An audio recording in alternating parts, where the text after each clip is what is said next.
Welcome to Q2C VR Gamer live, or we hope.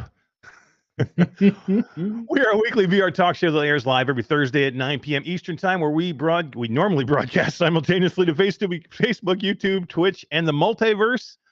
But if you cannot catch us live, you can always catch us afterwards on your favorite podcast platform. We have an amazing show for you tonight. We hope we're going live with it. We don't really know if we are. But if we are, we are going to be joined by Mateo 311 to come and hang out and talk to some amazing guys from Overrun Games, Anthony and Aaron from Overrun Games, to talk Arcaxer, which launched today onto the Quest store out of the dungeon that is App Lab. We have a couple of things else that we're going to give. We have some giveaways we're going to give away. We're going to talk a lot of Connect. We're going to talk a lot of Pro. We're going to talk a lot of game announcements that we saw from Connect. But before we go any further, let me say hello to my partner from the great Canadian Northwest, the man who has bought enough VR headsets in the past month to run his own VR arcade. His wife will definitely be divorcing him soon, and I will be buying all of his headsets from her at a cheap price. He just bought a Quest Pro, even though the controllers only last for 15 minutes. Todd Jackson, what's going on, man? How you doing? Hi diddly ho diddly. I'm doing great now that we're live. Sorry for Are all we of live? the I didn't lack even of... know if we are live. Are Yeah, we even live? We're good. Yep, people are chatting. People can see us. Hopefully, so I'm just gonna say, yeah, I'm just gonna say it right now. Welcome, Mateo 311. I completely blame you for all the problems we're having right now. I came here and I said, you know what? I'm gonna wreck some. I just said that's it. That's it. I said these guys, their stream is way too professional. I gotta show them how everybody else lives. Knock them down a peg. We went down a few pegs. Oh my god, what a night! Yeah, seriously. We all know Todd broke it. We apologize. We apologize for everybody. Everybody that It's really not our fault. Restream, which we had jumped back into Restream because Todd's away, and it was just going to be easier to try and run things this way for this week. Easier, yeah. But Restream has completely crapped out. They're like, we're having major issues, so if you really can't go live. We tried for 20 minutes. To go live, and then Todd on the fly had to set something up. So we do apologize. No music tonight, Todd. I actually did hear the opening about 10 times, but nobody else did. Nobody else heard it. Yeah. The countdown kept making it to 37, and it was like, cross your finger, and then it stopped. It would crash.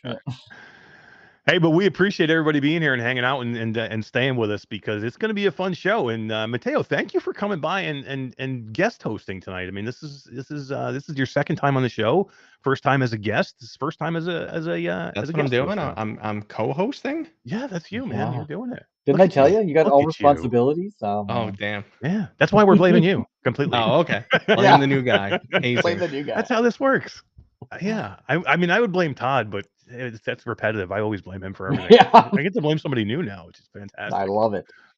Blame the handsome guy, I say. So, guys, let's try and let's yeah, exactly.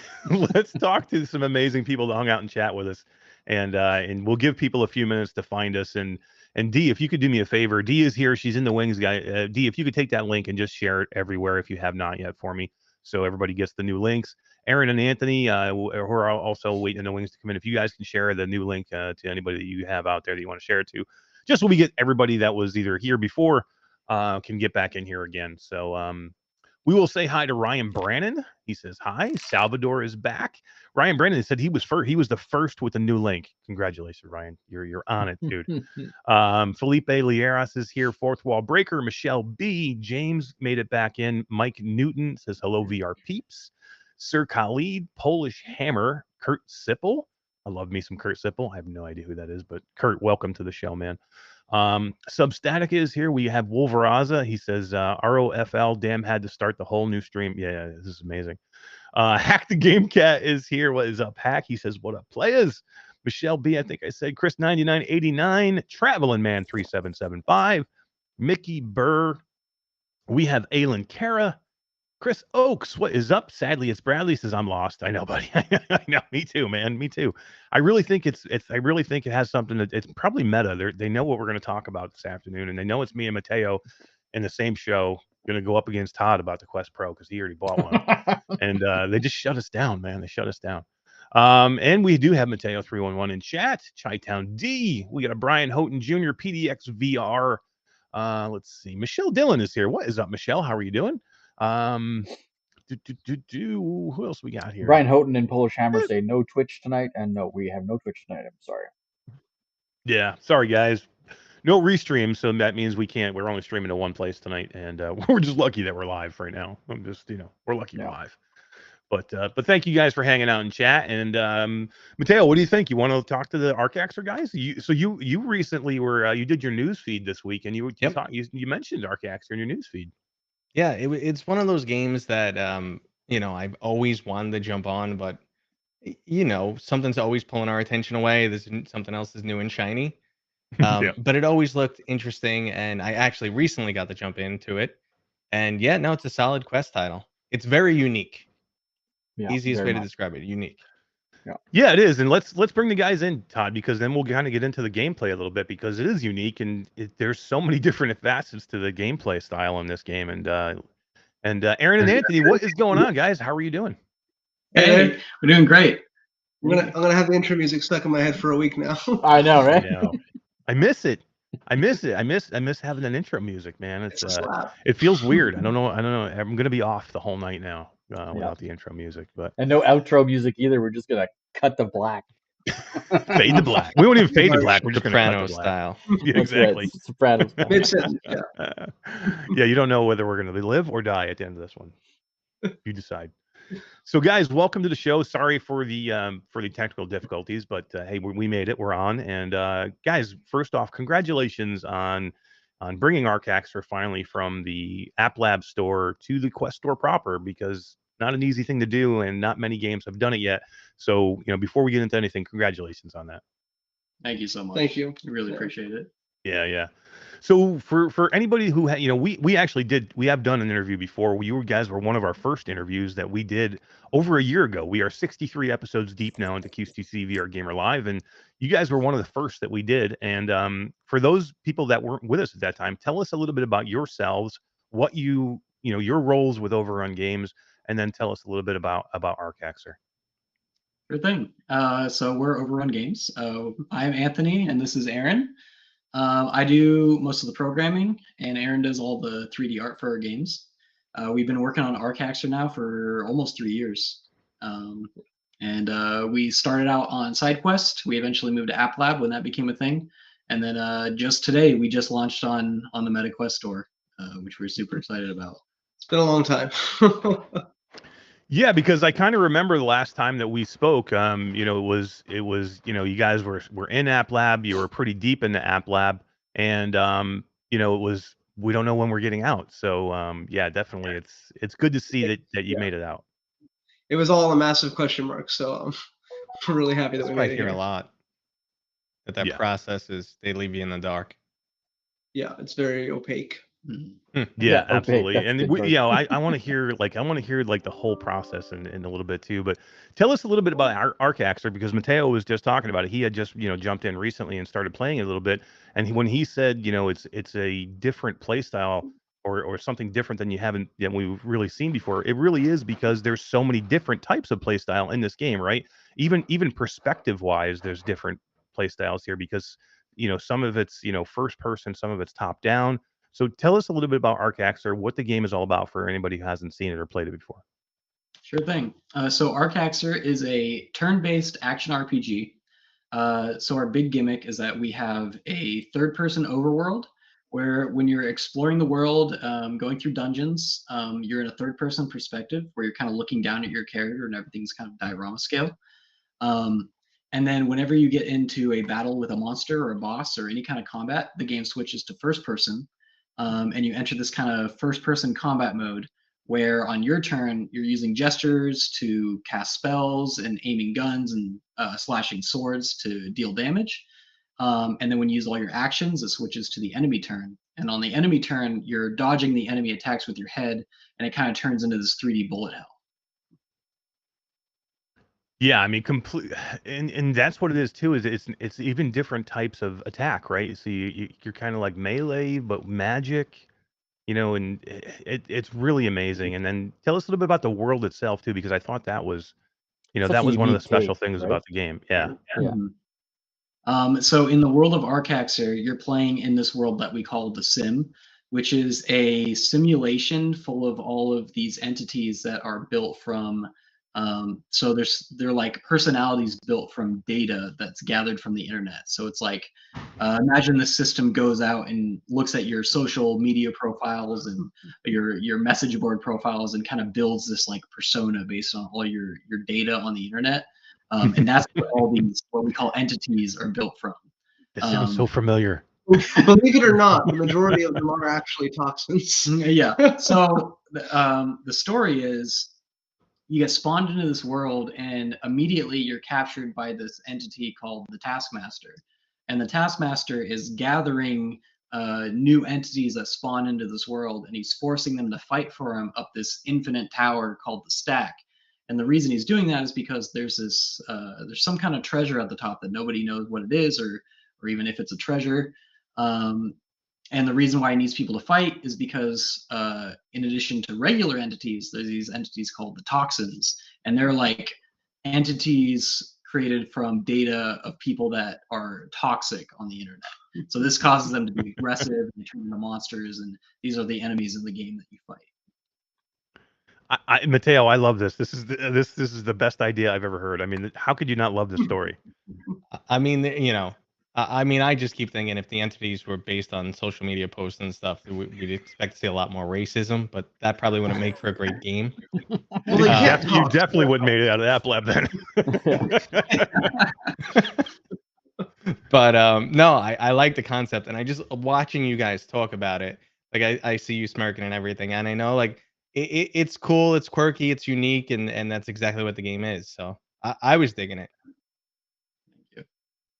And it's got a ton of content too, right, guys? I mean, like, what's the gameplay is like so long.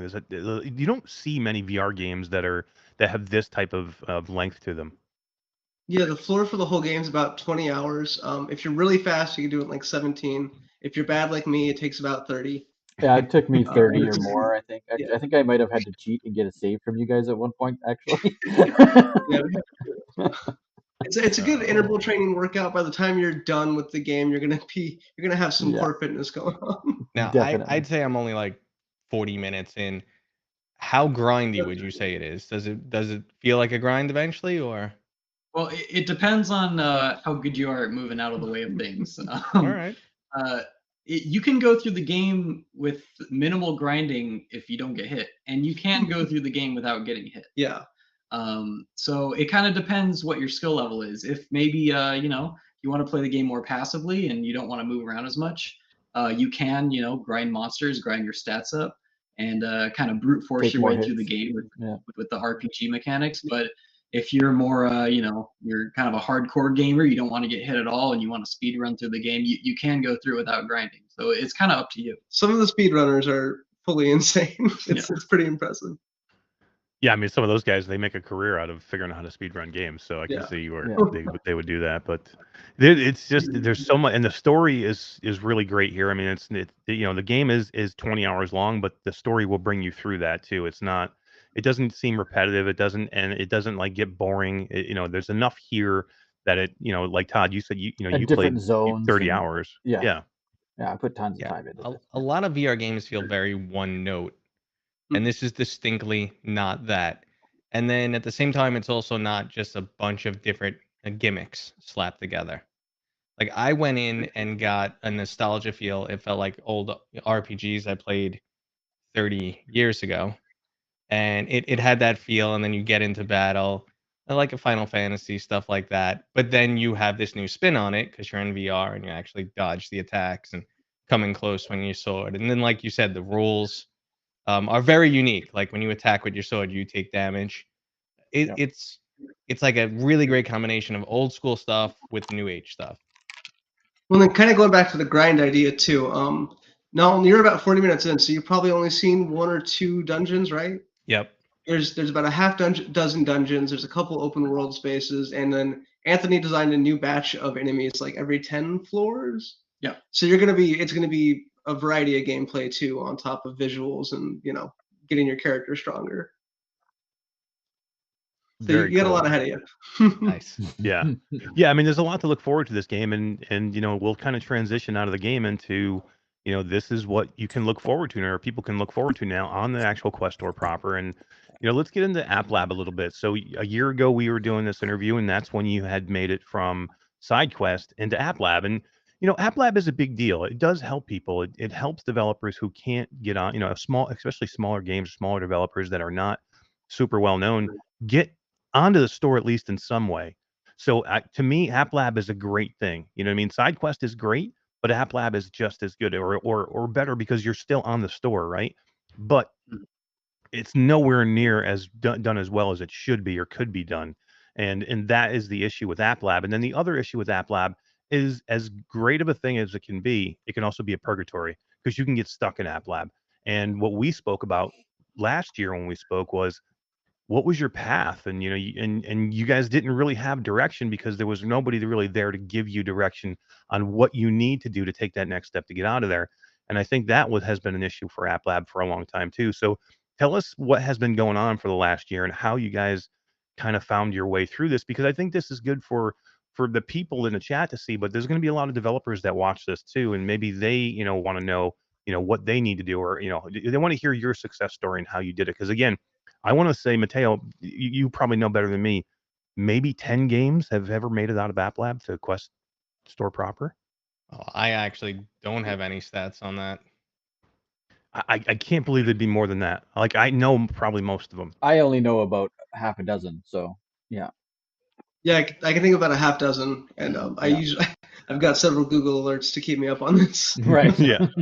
So yeah, guys, tell us what's been going on this past year and the process and what it was like, getting Arcaxer out of App Lab and onto the Quest store. Of course. So in the very beginning, before even App Lab, there was kind of an application process to just basically send in your game idea to Metta or Oculus at the time. Yeah. And you make like a 3-page slide. You send it to them. It was no demo, no video, no anything. Just kind of like a very high level concept of what your idea was, what your team was, what your funding was. You send it to them and you get a yes or no, and that was it. They wouldn't tell you why. Absolutely no information. Yeah. So that was not a great system. That felt very helpless because you didn't know what to do if they said no. And wasn't it one person that was reviewing all of the applications, and they were getting thousands of applications? That's a black box. We're not entirely sure. I've heard it was like a council. Yeah. It's honestly, we don't know. It's the a council mystery. of the video game. Yeah, the council. Yeah, I know more about the Illuminati than I do about full Oculus. I'm figuring I'm seeing like a whole bunch of old men with white beards sitting at a table, right? Denied. You shall not pass. Yeah. Exactly. So yeah, that was frustrating because we thought we had a good idea, but who knows what it was? It could have been maybe our team was too small, maybe they didn't know who we were. Maybe, at the time maybe they just wanted like well-established teams. But anyway, we kept working on the game while it was on SideQuest, which, by the way, SideQuest, amazing. We're so happy that they existed at the time. That's how we got most of our Discord members. That's how we met a lot of community members and got a lot of our QA testing done. So we continued developing on SideQuest until eventually App Lab became a thing. And that was super cool for the time because now we could finally distribute our app to people without them having to like enable developer mode on their device. And it's a huge barrier to entry for a lot of people. The less barriers, the better, obviously. So that was a great stepping stone. But the time that App Lab became a thing, Oculus basically said, okay, we're getting rid of the Quest Store application process. There's no more like sending in a slide deck. Now you put your thing on App Lab and then you wait. Yeah.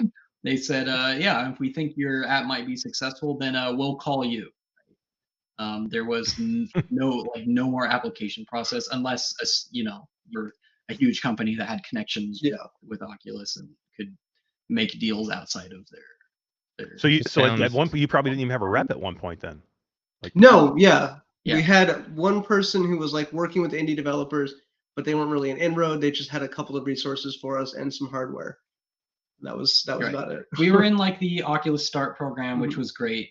That helps you get hardware early and like help with the explain like the back end and technical problems and that sort of thing.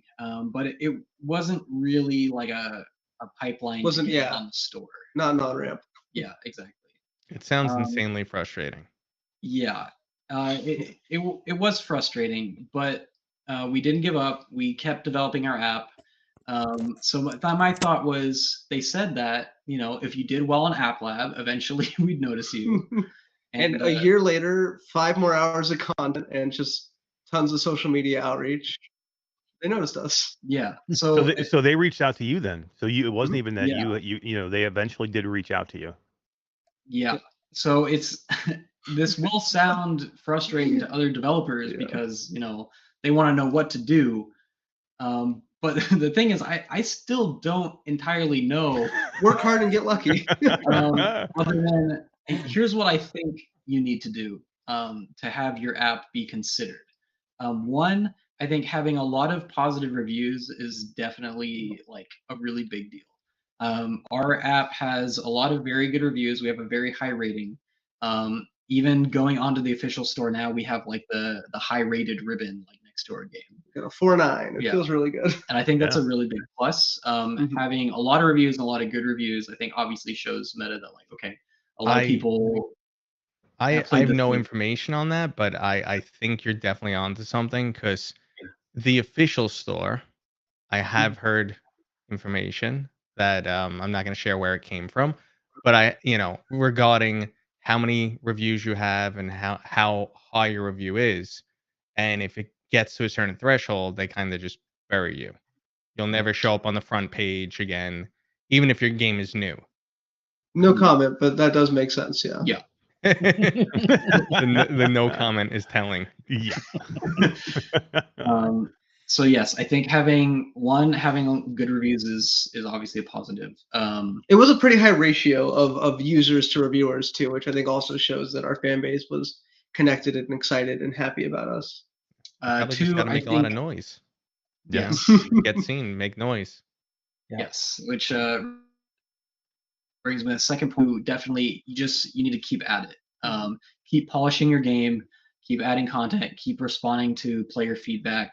Have a community that plays your game and tells you what they think is good and what you need to change, and listen to that feedback and change your game accordingly. I mean, obviously don't change like the core values of your game based on what people say, but had we dropped 1.0 and then walked away, we definitely wouldn't be here right now. Well, that's another telling thing too, and that's just what I was going to talk about. You guys continue to work on the game, which a lot of developers don't. You know, a lot of developers, they drop the game. The game is the game. Here you go. Here it is. We're done, and we're moving on. And then they're just going to hope that they're going to get out of App Lab, and they're probably never going to. That's just not going to happen at that point. But you guys had 5 hours of content to this game over the past year. You've put a lot more into it. You do have a good community of people playing it. You do have a good community of people, commenting, giving reviews in the store, which is huge, and that's how you get noticed, right? I mean, you have to do those things. You cannot just drop your game, walk away from it, and then think you're going to make it out. I mean, unless you're a huge game, which then probably you probably weren't going to be an App Lab to begin with anyway. Yeah.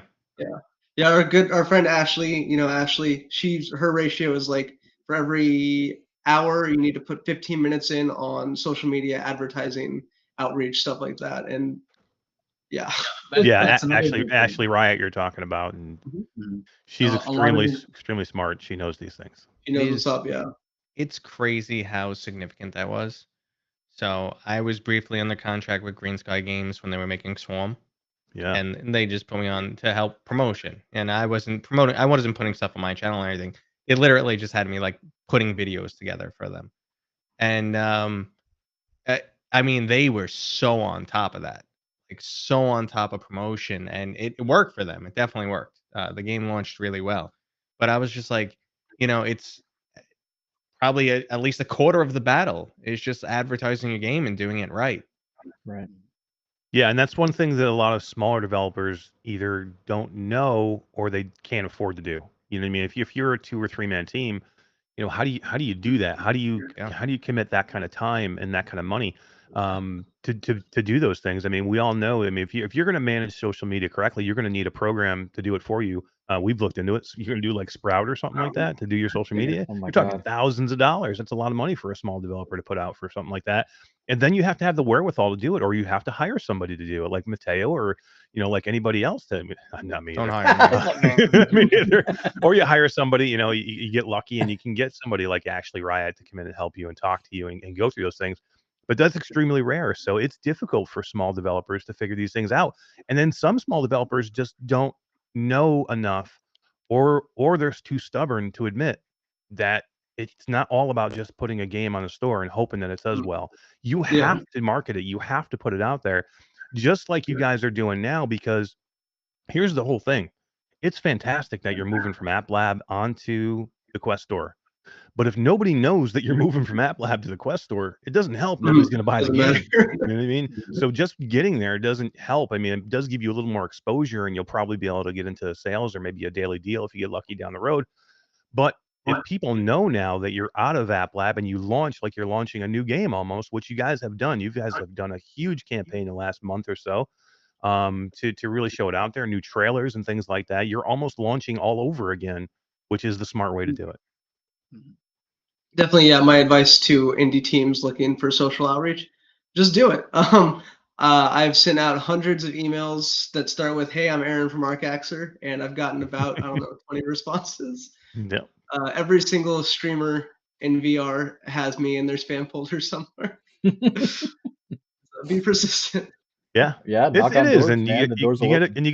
got to build those relationships too, right? Yeah. Start building those relationships with streamers, because guess what? We don't want to hear from you guys just when you want something. We want a relationship. We want to know what's going on. If you start Every from single streamer scratch, that I've been able to connect with, it's been so nice, just because the VR community is so passionate and tight knit. So like you guys, you introduced us to Ashley, Tatiana from Disco VR, just a lot of people that I can really count on and enjoy talking about VR stuff with. On the same note, for the indie devs, if you are, trying to do outreach and you're not hearing back from people like us, don't take it personally. I mean, like, the spam folder definitely happens. That's for sure. But on top of that, just like there's like 50 messages that I mean to reply to that if I don't do it then and there, it's gone, and then 50 other messages pile on It top moves of on it. to page 3 of the email, and you forget. Page 3 is death. Oh yeah, you're dead if you make it to page 3 and haven't replied. So don't be persistent. We're going to treat the second email the same way we treated the first email. We're either going to be excited and be like, "Oh, thanks for reminding me," or we're going to be like, "Screw this guy." We're going to react exactly the same. We're not going to be like, "Stop emailing me," and go online and be like, "They emailed me twice." I never got. How dare they? Yeah. Yeah. Yeah, I mean, all this is great information for developers. We talk to them all the time, and a lot of them just don't know the path. It's so funny, but a lot of them are creative people that know how to make games. They just don't know the other part of it, and that's understandable. When you guys know how many hours a week did you pour into this game when you were making it, or even afterwards? I mean, for the last year, putting time in this game. If you had to do all this by yourselves and didn't have people to help, or get somebody to give you some advice, it's hard to do, right? Yeah. Without Ashley, like, I don't even think we would have anything. We would have just. We'd have a couple tweets. We've been like, "Oh, we're on App Lab again." Exactly. The last 6 months have just been brutal. So having that support's been great. The process feels like a kick in the teeth to indie developers, though. I mean, there are people pouring their life into it, doing it full-time hours, not making any money while you're developing, and they're just left in uncertainty. I would say it would be nice if there was a little more feedback from Metta, as far as, the thing that we lost from, the application never had any feedback, but it would be nice to have the application process back, I think, and then have some kind of feedback back from them, as, I don't know, just anything like, we don't think your app is a good fit for our platform, or just the minimum. I think developers just need some kind of information to know why their app wasn't accepted or why they're not being considered. And I think without that, it's really hard to figure out what to do. I've read a lot of Reddit comments about the App Lab process, and most people that are commenting on there assume that developers get feedback like your game doesn't run fast enough, your game's too boring, your game doesn't fit these niches, and that info would be really, really useful. Right? Wouldn't it be helpful if you could change it? Yeah. I think they don't want you to crack the algorithm. I mean, maybe churn out. Algorithm gaming's always brutal. Yeah. And I don't want to sound like we're shitting on App Lab either. I mean, we are kind of shitting on App Lab, but it's still a great thing. It's a great tool to have. They just need, for me, they need 2 tweaks. Make the search engine just like the regular store search engine. Yes. Number 1. I would like that. And then whoever goes in there, have one person take 20 titles, and you're the cultivator for those 20 titles, and you give them feedback and let them know what they're doing. Now, most are not. There are games in App Lab that just don't belong on the store. Okay. Yeah. That's just the way it is. I'm not saying every game needs to get there, but games that need to get there, Arcaxer is a great game that should have probably been on the Quest store proper to begin with. But once you're in there, you should have been way sooner in there. Warplanes is another one. Warplanes was a fucking App Lab game. How is that possible? Yeah, that Warplanes go to App Lab. You know what I mean? There's another one. How about Swordsman? Swordsman is a great game. It was it's still one of the number 1 selling PlayStation VR games. Swordsman was for over a year. Guess where they are right now? App Lab. How is Swordsman an App Lab? We are part of a tranche of games moving from App Lab to the main store. They haven't implemented these new changes that we'd like to see yet, but it seems like they're starting to gear up on that. So I'm really hopeful for future indie devs that they're going to have a smoother process. Especially Meta is such a big company. Getting the gears moving on anything is kind of hard. The search really needs to be fixed, because I can tell you it's such an artificial burden of entry. Because like I will make lists like, the best free games, and every single time if I put an App Lab title on there, people be like, it's not on the store, I can't find it. And I'll just be like, Google the game, and they'll just be like, what do you mean? I'll be like, Google the game, you'll find it. And they'll be like, but it's not on the store. And I'll be like, okay, go to SideQuest. and you'll find it there. And they're like, oh, I don't use SideQuest, never mind, thanks though. And like my heart breaks, because I'm just like, it should not be this difficult. Yeah. No, you don't need SideQuest. You could just find it from there. What? No, that doesn't make sense. It should be on the store. At the very minimum, I wish almost there was like, kind of like how on the Oculus Rift app, you can choose to like select like, I want to be able to use apps from outside sources. If you could just do like a checkbox in the Meta app to say like, okay, I don't mind the app. Just show me App Lab game. And if they would show up with tags and stuff in the search, like I think at the minimum that would be nice. There's so many things that could be done. There could be an actual store. Make a tab in the Oculus menu, tab, App Lab store. Show me, and they'll show you alphabetically every App Lab title. Or again, just use the same search engine that you do for the normal store, to where if you put the first 3 letters of the game in, it gives you a whole bunch of that'll offer that. I was going to say that. They do put thumbnails in there. Here's another big thing too. They don't put the thumbnail in there. So even if you do get the name right, you have to cycle down through 5 or 6 games till you get to the bottom of the app to where it says view app. It doesn't even show you a thumbnail. It just says view app. Then you have to click on view app, and then it's going to say, this is not a supported app by Oculus. We didn't, that one. And then you click that, and then it shows you the thumbnail for the game. I'll tell you what, the first time I clicked on our app and it didn't have the warning, oh, that felt so good. Yeah. Right. And now if you go on the app and you type in RPG, we show up. Oh, that's what I was going to bring up. That's exciting. That's exciting. Yeah, well, again, I'm just super happy for you guys. This was a big deal, and it's such a great game, and we've been touting it for over a year of how great it was. When I first played it, I was blown away by it, and that's why we wanted to support you guys this whole way, and just really, really happy for you guys. I can't wait, and everybody out there, if you haven't bought this game, it's on the Quest store now, guys. How much is it on the Quest store right now? $24.99. 20 hours of gameplay. It's 20 to 30 hours, depending on if you're Aaron bad or be good. It's repeatable. There's 5 different classes. Honestly, I like 3 of the 5 classes a lot, and the other 2 are still good. So it's a new experience if you want to try it again. It's got a super cool art style. It's got it's got a great story. Again, if you want games that give you different perspectives and you can change and do different things, Very nostalgic, very JRPG feel to it. It's just, the voice acting is did you have voice acting? Yeah. Yeah. The voice acting is really good. I like the one main character that talks to you all the time. She's awesome. She's fantastic. Yeah.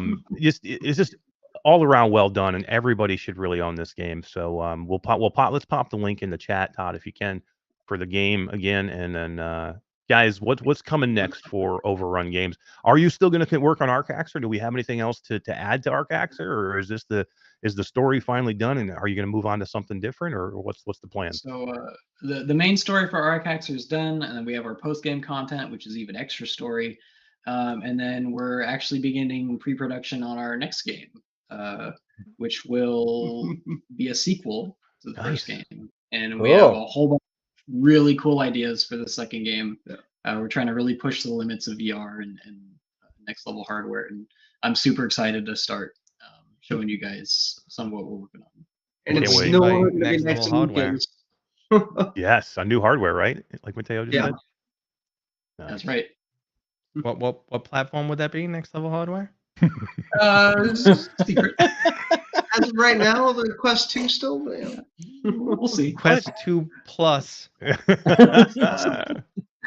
I love it. That's what. Just pay it. Let's see the PlayStation VR 2. Just pull it up. I won't tell anybody. We won't tell anybody. Arcaxer 1 started before the Quest was available commercially, and it came out like a year before the Quest 2 was even in hand. So we're ready for the future whenever it gets here. Nice. PlayStation 2 dev kit in the back. All right, cool. Yeah. So I think we definitely need a Mateo 311 battle armor in the next game, whatever it's going to be. Even if it's not a battle game, we want battle armor for Mateo 311, and we want a Q2C some kind of energy sword or something like that we can rip. We had Patreon where people could get their name or their likeness in the game at a certain tier. We might be able to do a little favor for some friends. We'll see what we can squeeze. Now we just have to run money. Oh my god! Yeah, now we want their money. all my big YouTube bucks. I think our rate's probably gone up a bit since then, though. Yeah, right. We would love to join the Patreon, but Todd just bought a $1,500 Quest Pro that he's only going to be able to use for 5 minutes at a time because the battery's going to die. If you have someone in your game who has a New York accent and that needs to be voice acted, I am here for you. Well, I know, right? Sure. That's the great thing about streamers. You all have high quality mics and pop filters. Yeah, that's right. Mateo's got a better New York accent than me, and I live in New York, and he doesn't even live in New York anymore. His New York accent is way better than mine. I'm jealous. I gotta start talking with a more accent. This is the watered down accent. I know, right? When I go home and I start talking to my friends again, I'm like, give them a couple beer. Give me a few drinks, and then I start sounding a lot worse. All right, here's his Mateo's next when he comes on the show next time. We're gonna drink during the show, and we're gonna see who gets into the better New York accent. I'm down. I'm down. Yeah. About it. Oh, amazing, guys! Thank you so much for being here, Aaron and Anthony. We really appreciate it. This was a lot of fun, and I'm absolutely loving the game. And you guys are a huge friend of the channel, and I've become friends with you over the years. We've seen each other, at a couple of different shows now, and can't wait to see you guys at some of the next ones, and really looking forward to it. And just love you guys and everything you're doing. We got a couple games to give away. A couple keys to give away. Oh yeah, around the corner. What do you think, guys? Do you want to give a couple? You got a couple keys you want to give away to the chat? Yeah. Let me copy paste them for you. Yeah. Hell yeah, let's give away two. If you had 2 keys, that would be awesome. We can give out to the chat. For these amazing people for hanging out with us and going through all our jank tonight. You want to do the wheel, or do you want to just copy paste them? I got the wheel ready. Yeah, if you got the wheel ready, we can do that. Yeah, Aaron, I didn't know if we were gonna have a wheel. And look what I did. Look what I did in the background. Come on. What'd you do in the background? I don't even know. D, say hi. Oh, am I there? Oh, D's here. I didn't even know. I don't even know what the jank is going on tonight, dude. I'm just sitting here. It's really janky looking, but I don't know if you can see it on YouTube yet. Oh, that's so pretty. Right? I'm so proud of our show. It's so good. No. Oh, God. The quality's gone through the roof. Yeah. What's up, everybody? Hey, what's up, D? Thanks for D was kind of waiting in the wings here just because there's like so many people on screen right now. We're like the Brady Bunch here all of a sudden. It's a good thing Aaron and Anthony are in the same room. We would have another screen. Right. I realized that it's really economic that we did this today. Absolutely. You guys are always thinking of us. I appreciate it. And then Todd, did you get the keys? Oh, I have no idea. Probably. They're on Facebook, I think. I hope. Okay. All right. Perfect. Cool. Let's spin it up twice and get some keys out there to people. And we appreciate you guys doing that. That's super nice to give the game away to a couple people and make couple people in chat pretty happy. I like getting free stuff too, so you know. Yeah. Absolutely. Everybody does. I can't hear anything though, Todd. I hate it. I know. There's no music. There's no TikTok. There's no nothing. Just make some sound effects for us. D, how about some D, Mario? why aren't you singing? Yeah. Jungle Juice. We put it on the spot. Next time. Oh, we got. Got that one ready. Jungle Juice. I love Jungle Juice. I don't know. Ever since I had alcohol poisoning the third time, I don't do it. The third time. Well, you know, the third time. Oh man. You can't just give up the first time, you know. Can't believe you gave up, quitter. Yeah, right. After 3. All right, let's do one more key, then we'll let Aaron and Anthony get out of here so they can get back to work on Arcaxer 2, and and we'll get into the meta stuff because there's lots and lots and lots to say. I can tell Mateo's like, let's go. Itching. Yeah. He just wants to yell at me for buying them. I do too. No judgment. You could always return it. Yeah, just cancel it right now. But then you wouldn't have it anymore. That's You get 30-day return policy on that thing. That's right. Chris 99989. Chris 989. I just don't know if you're back after I poop in it. Oh man! Congratulations, Chris, man! Congratulations, that's awesome. Send me an email, Chris. You know the deal. Yeah, and when you guys, Jungle Juice and Chris, when you guys play this game, make sure you go in and review it. Tell everybody how great it was, and come back here after you've played it and let us know, and tell everybody in chat how great it was. So, and if you didn't like it, keep it to yourself. Yeah, don't tell it to yourself. Oh man! All right, guys, thank you so much for being here. We really appreciate it, and I can't wait to see what you guys come up with next. Thank you. All right, take care, guys. Thank you so much, guys. See you guys. Good night. Yeah. Bye. Oh man, I love seeing success stories, guys. Yeah. Right. And it doesn't happen very often. So one thing, like the VR indie community has been like determined. Like they'll release a game and just keep working on it, make it better, make it better. You like a lot of times you would see indie development on Steam and stuff. A game would pop up, it would be super janky, and the developers are just like, "I'm out, peace." Yeah. But it really doesn't happen that way, and maybe it's something that happened more with App Lab and stuff. But in the early days of Steam, when a VR game came out, you know, people are like, "No one's buying my game," and they just made it better and better and better because you had to, because just the community was so small. But Right. yeah, no, that kind of mentality is maintained. Yeah, and it is a good community out there for that, and you know, I just love seeing. I mean, there's a lot of games out there that do. I mean, again, there's some that don't. There's some that just don't deserve to be out here, and I get it. You know what I mean? But there are a lot of games that do deserve to be on the Quest Store, and that's why reviewing games is way more important than people think.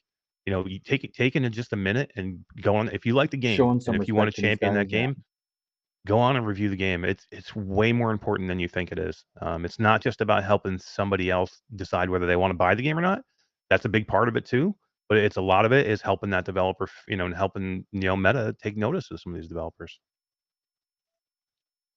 Yeah, definitely. I'm just excited that they'll be able to be seen on the store. So if someone, like you said, types in RPG, they show up. They're no longer hidden under a secret menu at the bottom of the goddamn page. And that's great for them because there's only like 5 RPGs in existence in VR. Right? So boom. How is that the case? Top I of the can't page. believe it, man. I can't believe it, man. We need more. We need more. A genre of choice and nothing. Yeah, Aylin Karras is nice looks, D. Everybody's liking your high ponies. I know. I felt I was feeling the ponytail today, dude. Yeah, nice job. Nice job. We got the Quick Cosplay is in the chat. She says she loves indie game devs. Absolutely. And we had a couple of Ryan Brandon stopped in. Echo into the Future and stopped in. And Traveling Man. We got a virtual strangers sighting. Nice. Dark Angels in chat. Yeah, I think I saw Wes. He was liking on Aaron's shirt, his Eye on Fire shirt, which was pretty cool.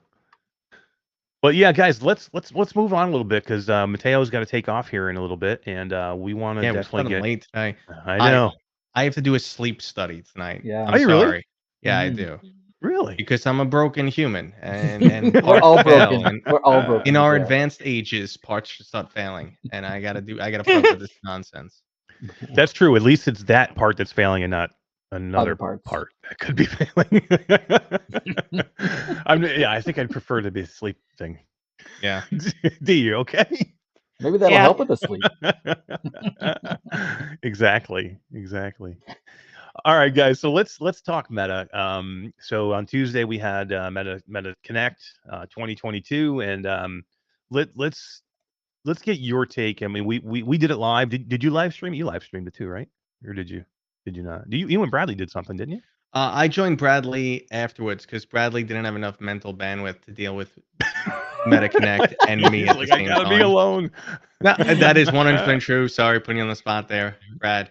But he was like, no, I can't handle you and the stream at the same time. I'll talk to you after the stream. And it's probably for the better because we probably would have just talked over the entire thing and been like, grumble, grumble, grumble. And he would have been like, Zoomer, grumble, grumble. And I would have been old man, grumble, grumble. Well, that was good. I mean, because seriously, though, that's a really good pairing of you and Bradley because you do get two completely different views of like where you are. Like, you're older, Brad's a little younger, tech side. I mean, you're tech too. I feel like, we connect on, a lot of aspects, like similar disposition. We're a little bit more informed. I mean, obviously he's super informed. We're a little bit more informed than the average people. We no problem discussing the technical part to the, our opinions. But we're just from different generations. Right. So, when you're from a different generation, you tend to approach things differently. But we're coming to the same conclusions most cases. Yeah, and that was going to be my next question. Was I kind of know Brad's take on this, so it sounds like you guys were pretty close. So, what was your overall? Let's get your overall take on Connect as a total, and then we'll talk pro after that. Yeah. So I was actually sitting in a watch party with Nathy and Get Hip and a bunch of other people. Reese was there, and whatever. There was a whole bunch of us, and we were just sitting there, and we were like dead quiet. We were just like, kind of like almost like drained. Reese looked like he was gonna drop at any moment during it. And this is pretty sad. I streamed it last year with Alex VR, and it was kind of a repeat of that. Last year felt worse though, because last year they flipped the script on us. Mm-hmm. Like things changed, not in person, and they were just like metaverse, and they were just like, hey, open up your mouth. We're just gonna cram metaverse in there, and then if that's not enough, we're gonna cram it up the other side too. So it was just, and then you're just like sitting there like, well, what is this? Like I came, I've been your loyal product buyer for 6 years now, and you keep discontinuing products on me. And I came here to check out some games, maybe some cool new tech. And you're like, avatars with legs. Like, okay. I mean, like, listen, I get it. They need to expand. Like the Quest 2 has made it onto the list of like products you buy and never use. And that might seem crazy for people like us, people watching, but outside our bubble, yeah, people like buy it and then try it and they're like, this is amazing. And then 5 weeks later, put it in their closet and never take it back out. Maybe, Resident Evil launches or the hype between Bone Lab and they take it out and dust it off and get annoyed because that's 50 updates and doesn't work right for like 30 minutes. And finally get in game. But like that's where it is, like they're not going to give us the statistics, the poor statistics Meta. So that's why they're trying to find new avenues to keep you, to suck you in. But I think the average person uses their Quest 2 like 2 hours a week. Yeah, and that's something the attachment rate for games, and it's just tough to figure that out. It's tough to figure those things out, but I think you're definitely right. It's something that a lot of people buy, put in a closet, and just don't touch it. I mean, we don't think so a lot of times because we're in a bubble, right? We're in the VR bubble, and especially us because we play everything. Yeah. But there are a lot of people out there that will only play certain games, and maybe they can, like you said, Bone Lab, they'll grab it, or the NFL game, they'll grab it. I see it a lot on our Facebook group. I see a lot of people who are, just random comments on games like Bone Lab when it first came out, and the comment is, "Oh, maybe I'll dust it off and take it out of storage and try Bone Lab." Yeah, I mean, we don't It happens a lot. We're not privy to those stats. I know some people who are. You gotta break a kneecap to get answers out of them. But every once in a while they'll let a little something slip here and there, Mateo, and it sadly, doesn't look Bradley great. just dropped one. He just dropped one in chat. 14% of American teens use a VR headset at least once a week. And compare that to other devices, right? Like PlayStation. Yeah, PlayStation, your Xbox, your Switch, or the market that Meta really wants to be, your phone. They want to be the next computing device, and I just don't know how they're going to get from the Meta Pro to that. Like, I feel like they keep showing us glimpses of the world 10 years from now with no clear path. And it's understandable if there is no clear path. They don't know how to get there. They just know kind of like where we want to be and what the technology can do. And listen, there's a million use cases that will be amazing with AR and VR. A million. But this interconnected metaverse world and everyone's using it just like, you use your cell phone. How do we get there? And we really need a device like the first like iPhone that adds something to your life. It's super easy to access, and it's just a constant benefit. Now, you can argue the phone isn't a benefit to society, but I mean, like it's there. Like oh, what's the weather? It's not going anywhere. Okay, I got it. Oh, I need directions. I got it. Yeah. Yeah, I need to talk to my friends. I got it. It's right here. So they really need like an extension of this technology. And I don't think the hardware is there yet. And like I was talking to Bradley, corporations are not in the position like governments where they can just work on a product and throw money into it for tens of years because the stock price just continues to go down. Stockholders are like, what the hell you're doing? Do something different, make that stock price go up.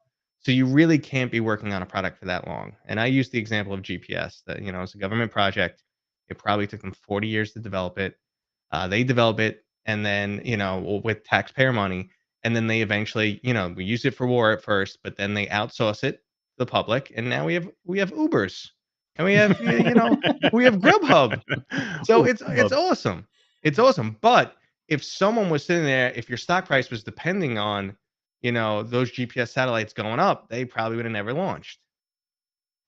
Right. Yeah. And you're exactly right. But to me here, it's not even to me to get to that point where we have a higher attachment rate on the headset, not just for gaming, but for everything, because this was mainly a work conference. Again, it was a lot of business focus, which we knew it was going to be that. But to get to those levels to where that number gets higher, where you're looking at the 30 to 40% or even 50%, form factor has to be there. To me, that's the biggest hurdle because the software is almost there for me.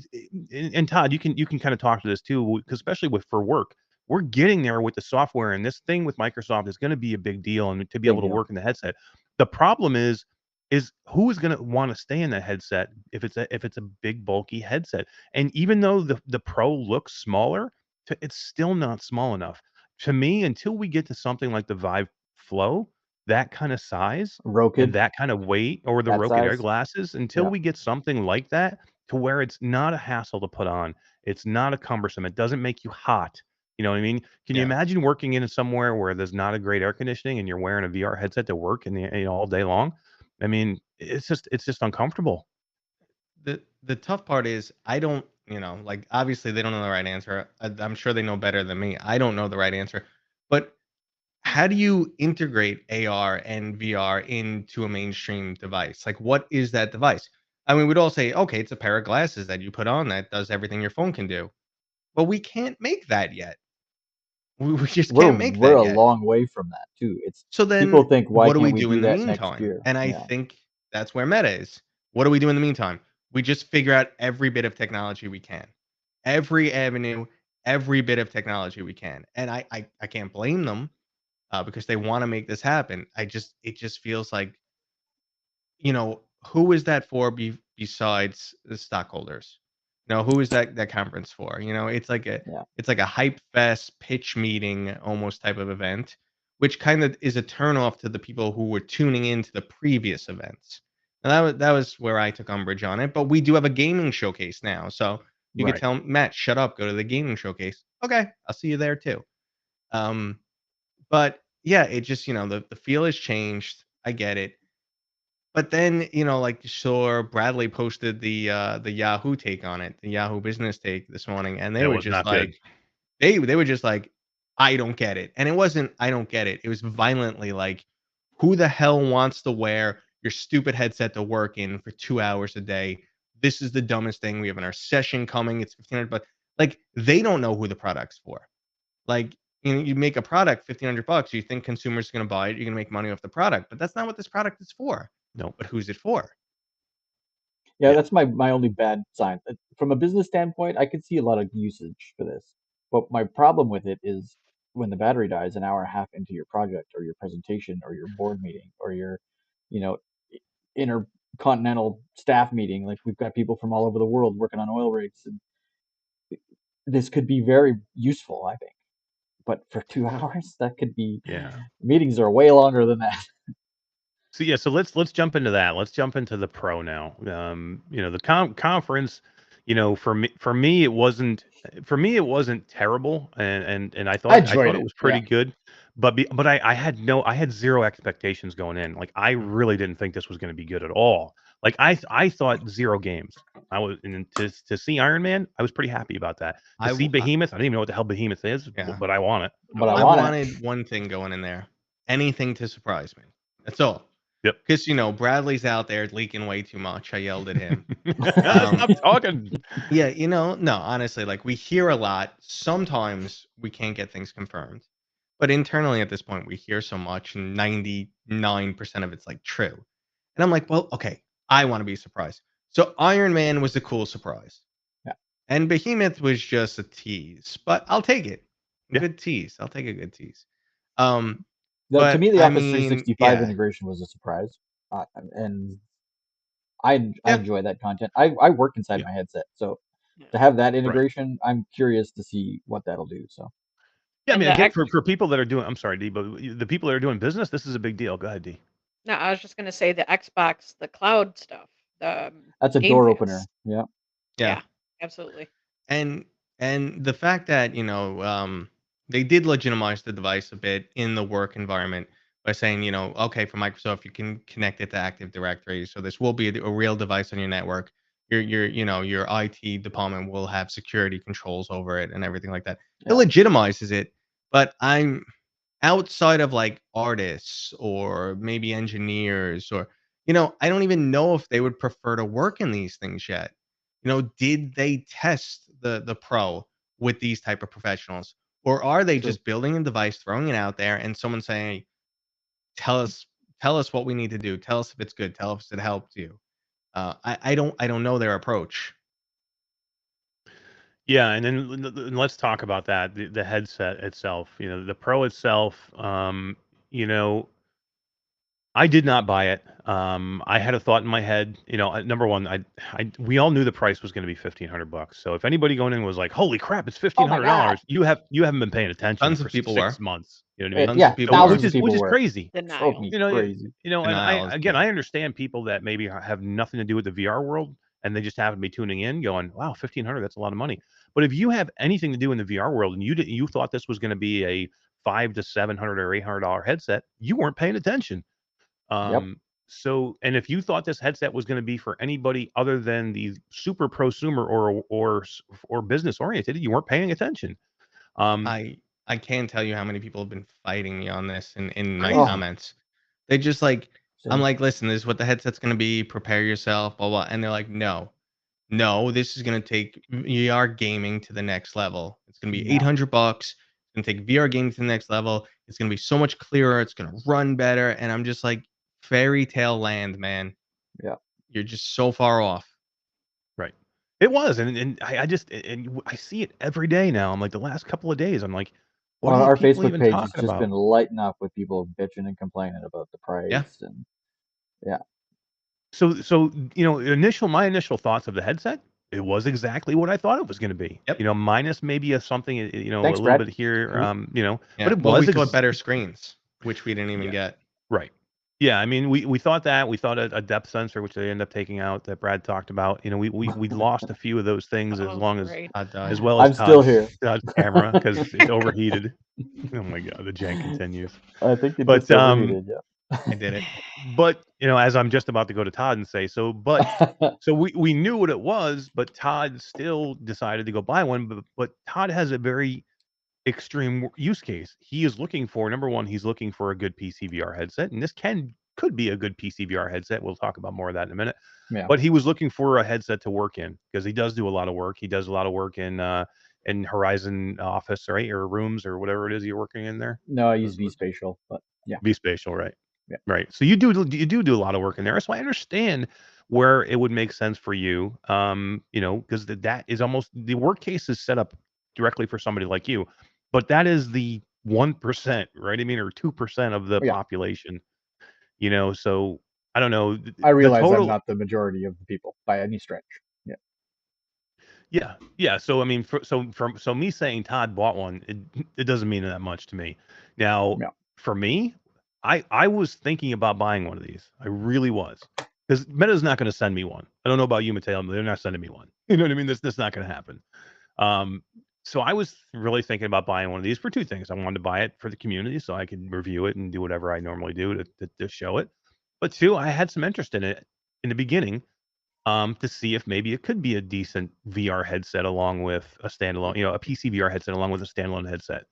But the shortcomings of this headset, they basically made it into a point where this is not a headset. This was never supposed to be a headset to VR game with, but they have enough in here that you could. But really, you can't now because they've made the shortcomings of this headset with the battery, the non-removable head strap, and now these controllers, which I still don't know what the charge is in these controllers.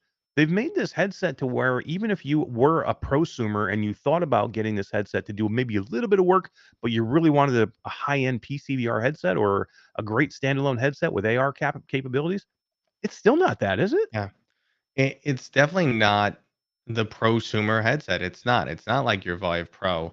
And if you just wanted to like up your PC gaming, there's a couple issues. They didn't, you know, those screens didn't get upgraded as much as they say the pancake lenses are going to increase clarity.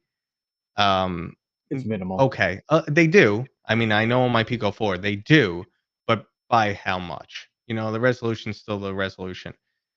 Then on top of that, exactly what you said. So the battery life, John Carmack did speak to it a little bit more. You know, that's like if you have all the sensors on. So if you're gaming, you could shut off like facial tracker, eye tracker, stuff like that. So you'll get closer to Quest 2 battery life. Right. And sure, you could throw, you know, like a Bobo on it or something, jerry rig one. However, you have a hard stop at 3 hours because of the controllers. Mm-hmm. You can't replace the battery in the controller. Well, Eric Hartley went into the Quest store yesterday, and they said they could up to 8 hours with the controllers. I heard there were 3. It's all over the place. So Eric Hartley originally told me 2 hours. He told me 2 as well. Store. Yeah, but that was before he went to the Metta store. And then Carmack came out and said 3. He said he had done it for about 4 hours. And then Boz had come out and said 5. 8. And then he said 8. But so he said 2 different 2 to 8 hours of gameplay. How the fuck do you say 2 to 8 hours? What the hell is that? How do you, Metta, how do you come out and not have an answer for this? It's crazy. Listen, it's a $1,500 headset, man. I mean, 3 will be fine. Most people don't sit in the game more than that, whatever the case may be. But it's not that prosumer level because, you know, insult to injury, you spend $1,500 now. You still have a lot of light bleed because you do have the side covers, but it's not enough. So you got to spend $50 more for a full enclosure. I mean, it's probably $4 in plastic. It's a little bit of an insult. It should have been included. Yeah. So you have that nonsense on there. And then you'll go get an aftermarket extra battery pack and Velcro it to your hair or something. So, you know, you deal with this nonsense. You spend so much money, and what's the benefit you're getting? If you're doing streaming Wi-Fi 6E, the majority of the latency comes from encoding and decoding. Right. So you're going to spend, you know, more than $1,500 for a couple milliseconds of latency. Yeah. I mean, it's this price. Like I said, I just don't know where they're going with it. You know what I mean? Because even for workflow, are you going to work in this thing for 2 hours? Then you've got to turn it down and turn your controllers. And the controllers are slow charge, by the way, too. How do you set that up? 2-hour charge for, in your for controller. a guy that works in VR, I work at my desk with it plugged in. I don't use controllers. I use my keyboard and my mouse. But they're touting this thing. They're putting nubs in the That's how bottom it so works. you can use it to, Inside whiteboard workrooms, only in workrooms. It only works in workrooms. There might be an excellent use case for the chat, but I honestly don't think Meta even knows yet, and they just want to get some of these devices out there. Right. And then, like a year from now, someone will be like, "Yeah, I've been using it. It's amazing for X, Y, Z." But I don't think the resolution is good enough for like working in it because I think text is going to be still kind of hard to read. I am still concerned with comfort. I have one coming. I do have one coming to test. So, I'll play around with it. I know it's not gonna be for me. Like, unless I put it on my face and it feels amazing, but I still can't imagine because I actually really, really enjoy my Pico 4 now. It's my new favorite mobile headset. I love it. I know. I still get, like I don't like the latency from virtual desktop, and I've even tested AirBridge. I got one of those guys. I don't like the latency, and the compression's actually not bad. Compression's pretty good, but you feel the latency, especially if you play something like Bone Lab, which is so dependent on your physics. You kind of feel floaty, right? Because you're moving your whole body around and grabbing stuff. You kind of feel floaty, and it's not a great sensation. And it's only like I got it down to like 30 milliseconds latency. But it's enough. How about length? Is it better? Is it better linked with compression or with latency when you're using the link cable with the Pico 4? I haven't tested it with the link. So to be like fair, it's USB though, so it's not going to be any different. Yeah, my link cable, Link and AirLink with my Quest 2 have been like terrible. Nada. Yeah. Really? Yeah. Even the link cable? Yeah, the link cable I like kind of refuse to use. I'm like, if I'm gonna wire it up, I'm just throwing on my index. I'm gonna use Reverb. Right.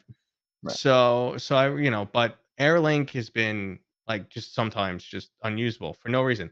Virtual Desktop has been rock solid though. So I just compared Virtual Desktop and Virtual Desktop and kept it at that. And it's good. You get a lot of good stats from Virtual Desktop that makes it a comparison actually informative. Yeah, and to be honest, it was very similar. I got a little bit less latency on my Pico sometimes. Like it looked like it was encoding and decoding. That's where I'd gain like 3 milliseconds sometimes. I don't know, extra RAM. I've been trying to get confirmation on the clock speeds of the Pico 4, but no one seems to be able to confirm it for me. Because we know the Quest 2 clocks it's underclocked for heat. Right. And the Pico 4 feels like it runs hotter.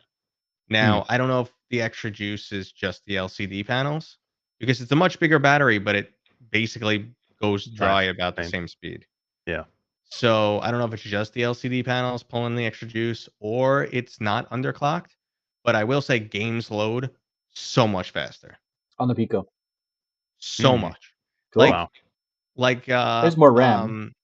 Yeah, the RAM. I mean, the RAM could help there. Could help. But so like after the fall, 20 seconds versus 40 seconds. Wow, twice as fast. Wow. Right. Yeah. Yeah, because we're talking 12 gigabytes of RAM to 8 gigabytes. Is that what it is? 8 gigabytes on the Quest? 6 to 8 if you're talking about Quest 2 to 12 on the Quest Pico Pro. 4. 20 on the Pro, right? Yeah.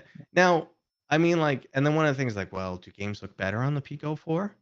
And that I moved this into Pico 4 territory, by the way. No, it's good. Totally, that's where I wanted to go. So, no, I like it. Hey, it's your show. Go. You take care of it. No, but so I mean, like, people are like, "Oh, do the games look better on the Pico 4?" And it's sort of is the answer. And I have a video going up tomorrow, and I go into detail on all this stuff. Good. But they look better because yes, the screen is higher resolution. The panels, have much better edge-to-edge clarity. So like I'll go back to my Quest 2 and be like, oh, I notice I'm not in the sweet spot now. So I noticed there is a sweet spot on the Quest 2 when the Pico just feels like it's clear across the board. You're not getting the same glare, and they're high resolution panels. Now, the majority of Quest games don't run at the native resolution of the Quest 2. So it doesn't matter if you put a 18K display in there. Right. It can't run games at that resolution.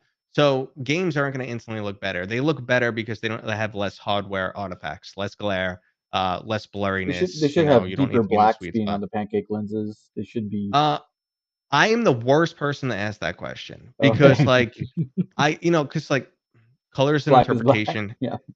Color is an interpretation that happens in your brain. Okay? We have similar hardware, brains, eyes. We assume we see the same. No one can really prove that we see colors the same. And we actually don't. Some people we know see colors differently. But so like the whole years ago, what color is the dress? Is it white and gold or blue and black? I saw it Teal wrong. and gray. Yeah. I saw it wrong. You saw it different. You didn't see it wrong. Yeah. Well, no, there was, because you can actually take it into Photoshop and find out what color it really is. Right, that's true. But so I saw it the wrong color. And that's an interpretation that's going on in my brain. And black levels has never been one of those things that bother me at all. Like people are like, oh, the index is washed out. Black doesn't look black. Half-Life Alyx, black looks black. So they knew what they were doing, when they made that game. That's true. I see it in like if you play Revive on a Quest title, yeah, sometimes things look washed out. But for the most part, the headset black looks good to me. It doesn't look washed out to me. So I'm not the right person to answer that question on black levels with pancake lenses. Yeah. Took me forever to answer that. Roundabout. Yeah. No, that's good. I just want to say Bradley did say he said the Pico 4 still uses the IPDDR4X like the Quest 2. DDR4X. DDR4X. Yeah. You know what speed the memory is, Brad? I don't know the speeds. It's interesting that it's so much faster, though. I think that's... So, like, I thought I was going crazy, and and maybe my Quest 2 just sucks, which is a possibility because I'm on my third one. But well, one was like a mistake. They returned it for no reason. But anyway, like I was like, wait, I gotta load that game again. So I was like, is that a fluke? It took that. So I like loaded a game 3 times in a row. And like one thing kind of felt like cheating because I loaded up Space Pirate Trainer, and on the Pico 4, it just loads. It's like it's waiting for you to just press go. Right. And then on the Quest 2, you watch the bar, and maybe it's less than 10 seconds. But you watch the bar go. But that's noticeable. But I'm like, right? This is DX version and this is original version. I don't know if that makes a difference.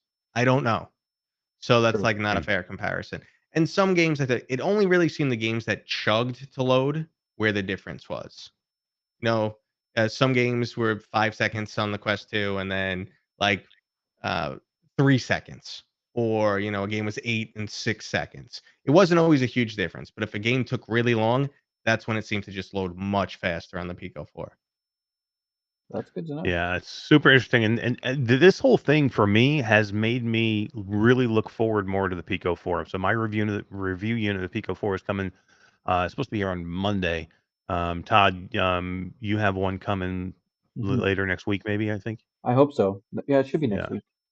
So we will have a chance to take a look at them. But this has made me look forward because the Pico 4, for anybody out there, is a gaming headset. Now, does this mean that if you have a Quest 2, should you go out and buy a Pico 4? No. But I think it's if you don't have a standalone headset, and you were looking to buy one, I think the Pico 4, and now again, this is not a North American headset. I'm getting a review unit. Todd actually bought one, but he bought it from it was a store, right? Yeah, yeah, right. He bought it from a store that's outside of the country that's going to ship it, and you can still use it here in the United States. Wants to burn money, this guy. He's crazy. It's all for the channel. It's all for the channel. That's what he keeps telling his wife. That's what he keeps telling his wife. But no, like I wouldn't recommend anyone having it imported because there's hassles. But obviously, we're a special bunch in many ways. But yeah, I am looking forward to it more. And I love that you're saying how much you really like it because, again, I'm getting it because they're sending me one. I wasn't like looking. I wasn't like, oh, I got to go have one. But I think it looks really cool. And I'm really interested in it, and I really want to see what it looks like and feels like. And it does look It does look like it's going to be a lot more comfortable than the Quest 2. So, this has made me more excited for that. And if you are one of those people that are like, wow, this Quest Pro is $1,500. This is not for me. Yeah, but there are other headsets out there that could be for you. And again, if you're not a Quest 2 owner, or if you're a Quest 1 owner and you're looking for an upgrade, this is this is a possibility. If you live in Europe or soon to be China, I mean, I think Pico is definitely a headset that we should look forward to. And eventually, I do think they will be in the North American market. They're trying. I mean, they're planning to be, and they have a huge market to with Asia and Europe. They have a tremendous market. We only have 300 million people here in North America, right, compared to billions. Right. billions. So over I there. mean, they have a huge market. They are pouring money in, so I expect more exclusives to start popping up. They seem to be more gaming focused, not going sideways out of control right now. So I think I think they're really gonna elevate themselves on the gaming platform. But we'll see what happens with the Quest 3. And, Bradley's already digging a hole for the Quest 3. He's getting it ready. But I mean, it's definitely it's true competition, and I was impressed with the crossboard. I feel like their design for it was like, okay, guys, make a list of everything that annoys you on the Quest 2, and we'll just one up them. Now, sometimes those one upping is marginal, but it's there. Like I'm sure you playing Beat Saber or something, and you've accidentally slid the panel open on your controllers, the battery case. We've all done that. Well, you can't do it on the Pico 4 because there's you press something and the batteries pop out. Right. So you can't accidentally do it. So I'm like, all right, yeah, That's a so plus. like little things like that. You can't Mhm. smack the rings together because they move the rings. They You moved can't them. smack them together. Yep. It's like every little thing like that. It's like, okay, we wish the screen was clearer. It's clearer. We wish it was lighter. It's lighter. We wish all the weight wasn't in the front. It's not in the front.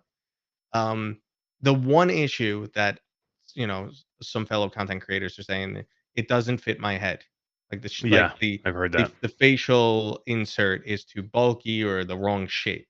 Now I was paranoid when I got mine, and I was like, "No, you're all wrong, weird shaped monkeys." But Even but I think Steve it knows fits did a me thing well. on Yeah. fitting well. Where doesn't the IPD thing tell you where to put it? Maybe that was the Quest It Pro. doesn't.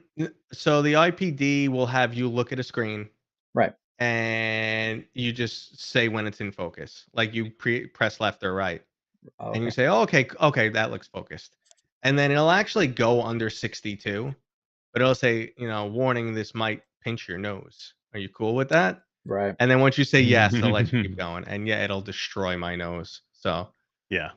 but the Quest 2 pinches my nose also, and I have to put the eyeglass spacer in.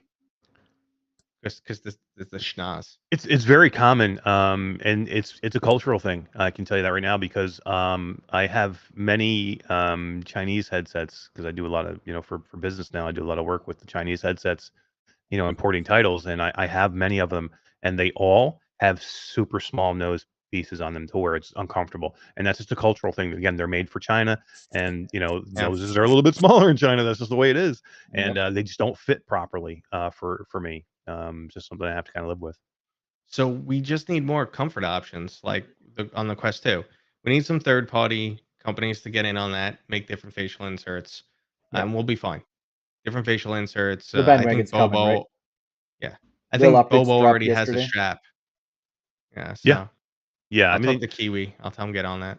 yeah. Now the strap on the Pico 4 is non-removable, just like the Pro, No. so you can't take the strap off at all. But I think you're gonna see you'll see Bobo will do something for the Yeah, battery I and saw that people battery. having the Bobo Rigging. already strapped to it. It Yeah. was the Yeah, B2. so It was the original B2. Bobo dropped a video of the B2 battery attaching to it. rigging up to it, which is cool. Which you probably can do that for the. You assume you'll probably be able to do that for the Quest Pro also. I would think so. Yeah. Start rigging stuff up. But again, at $1,500, do I want to have to rig stuff up? No, I don't want to. You know? At $1,500, I want that thing to like take out my laundry for me. Yeah. Exactly. Like I don't want to have to do anything. I want it to set like it to fly on my head and configure itself at Voice $1,500. activated. Yes. Yeah. Go like engage. the Iron Man mask. Yeah. Yeah. I know, right? Exactly. Yeah. I mean, the price is nutty, man. It's up there. Mateo, I know you got to take off. Before you go, let me ask you, what do you think? I mean, do you think we're so down on the Pro because let's say most people are because we're in dire need of a new headset? I mean, to me the Quest 2 is still a great headset at a great price, even though they raised the price. So, Yep. I mean, do we need new hardware, or are we just spoiled to the point where we have to have new hardware? So when they come out with a headset that say, this headset's not for you. It's not for you. You don't want this headset. And then they release it and you go, why would you put this headset out there? I can't. This headset's not for me. Yes, we know it's not for you. So we know people are stupid. We know people don't listen. And we know people are selfish. And like a lot of times I say, listen, you know, like this is my opinion. And I know I'm thinking only the way I think. Like I'm thinking for me right now. Like I was like, screw the 10 games that just came out. Give me one good RPG. Yeah. Well, I might be alienating 1,000 people with that comment, but I don't care. Me. I want an RPG. Like, you know, so we are, you know, self-centered people. We that's pretty normal. That's fine. I think we're kind of down because I do think we need a little boost from the Quest. I feel like the people who bought the Quest at launch are starting to feel like how original PC VR gamers felt. We love the tech. We're so excited. This is amazing. Where are the games? Where are the good games? Yeah. Okay, give us more. And you know, the Quest pressed reset us about 3 years or so. It's a much better introduction for VR than we went through in PC VR. It's amazing, and people are blown away. But the people who are really in it just want more. You know, they're desensitized to it. They want better graphics, more immersive games, whatever the case may be. And it feels like the Quest 2 can't deliver. So we want to know what the next step is. And it's pretty frustrating. Meta has now absorbed like 8 of the biggest gaming companies. Yep. And they have some to show for it. I mean, seriously. I mean, where are the games? Now, I'll be honest, there's probably Asgard's Wrath port in the works. I hope Sanzaru is working on something, dude. I mean, when was the last? Asgard's Wrath 2. Yeah, it's been 3 years since Asgard's Wrath came out. We know when they grabbed Ready at Dawn, they wanted to bring Lone Echo over, and I think they just couldn't get it working. No, because Lone Echo 2 was like a month away from launch, then they got acquired, and then the games took more than a year to come out. Right. And it's like, how'd you go from a month away from launch to 14 months after you got acquired by this mega company that can throw you anything you need? Yeah. That's pushing a standalone headset. so it's basically, you know, so Lone Echo, they just probably couldn't get it working on the Quest. And they said, okay, maybe we'll come back Quest 3. But now Ready at Dawn said, okay, we're on a new project. So they have them working on a new project.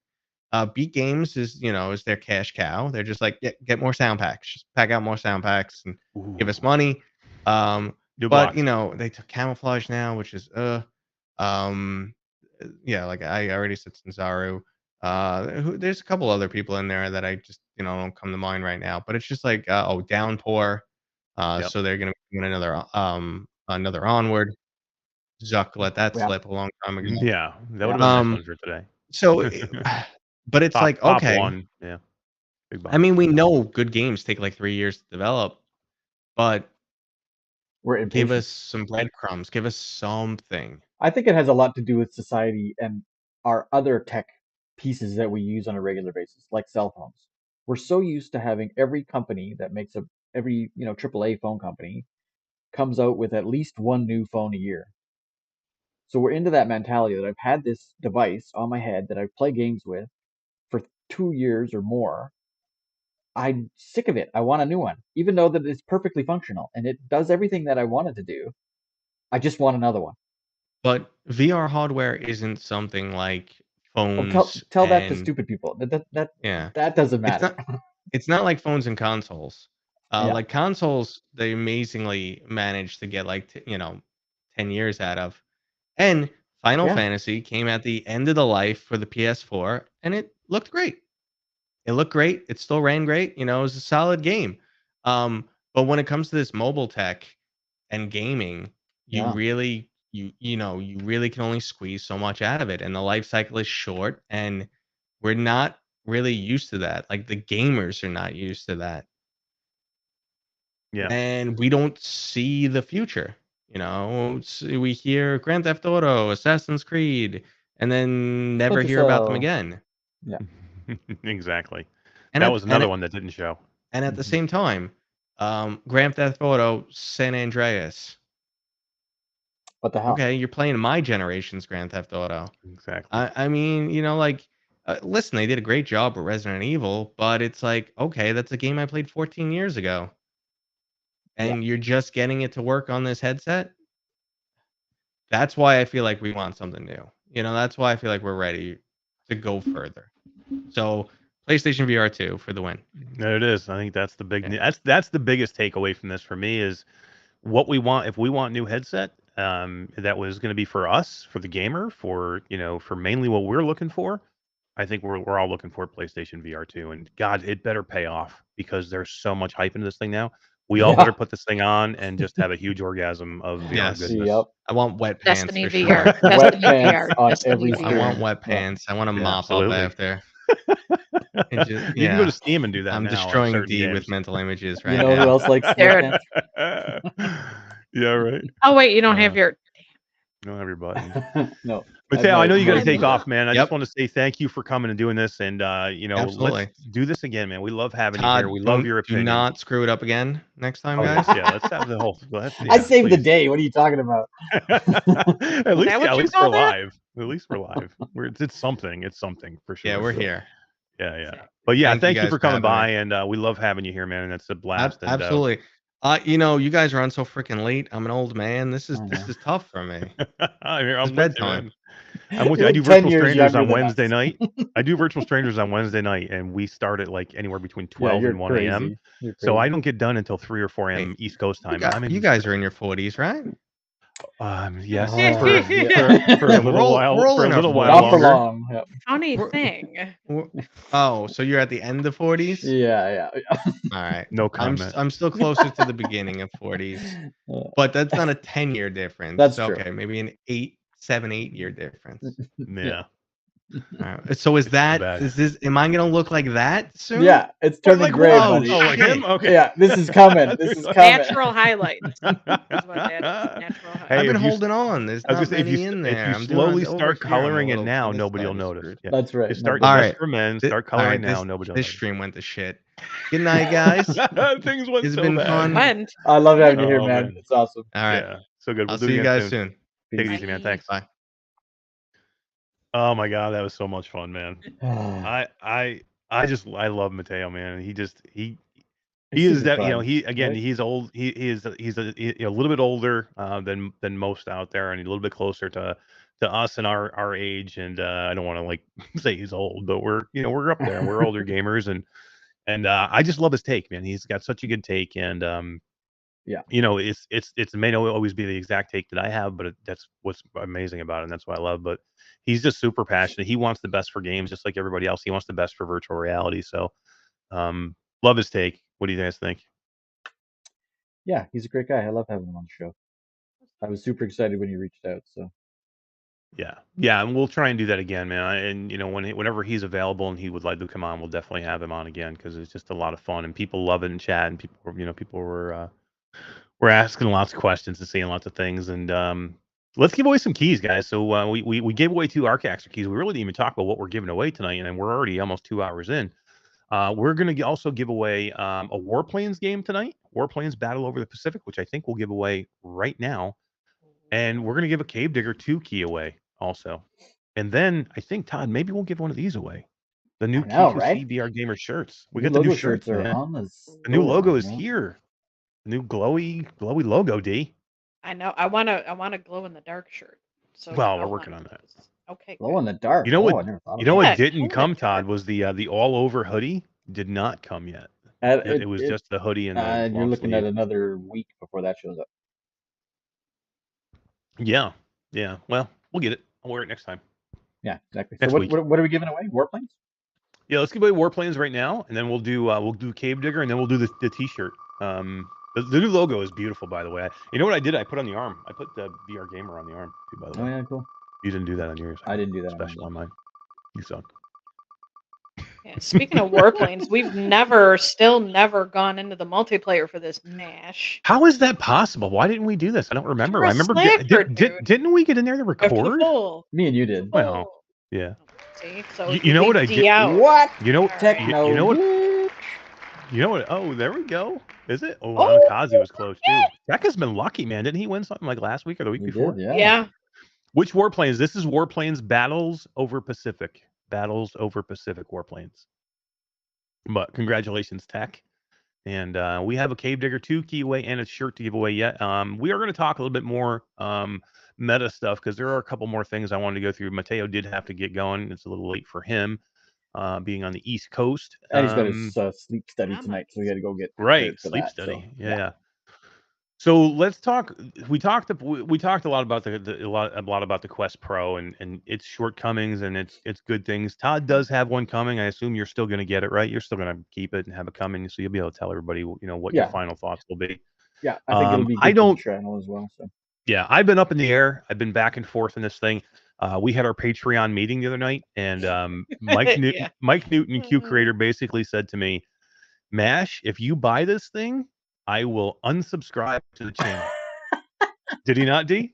Yeah, he did. Seriously, that was like 95% of the Patreon meeting was, I'm gonna get it. We had a Patreon meeting. I don't know. We had like probably 10 or 12 people in the Patreon meeting to do the show prep, and we didn't do any show prep. And how long did the Patreon meeting go to? 2.5 freaking hours. 2.5 hours on Tuesday night, because basically what this was me and everybody else talking about, because that day was Metta Connect. So we went through Metta Connect. We went through, what we all thought about it. This was just another great thing about our Patreon and what we can do. And, if you guys want to be a part of that and support the channel, come and join us, man. It's so much fun. We have such good conversations. For as little as, $5 a month, come join our Patreon. We always need the support, and we have lots of things, and we're doing lots and more things. So come and join us and get in there and be part of this thing. I mean, just to be able to come in and talk to everybody directly on camera, and I can, see everybody and talk to everybody. It makes it so much better when I can hear everybody's views. I love it. When I see, Tass and, Skiva, who's a Patreon, and Mike Newton and Orland Hooper and, Chris 9989 and, all these other people, Karina Stimson, when they all stop in and I can actually talk to them, we can have a conversation instead of me being one-sided telling you what I think. I like to hear what everybody else thinks. So it's really a nice thing. And it's something it's a special thing that I'm glad we do.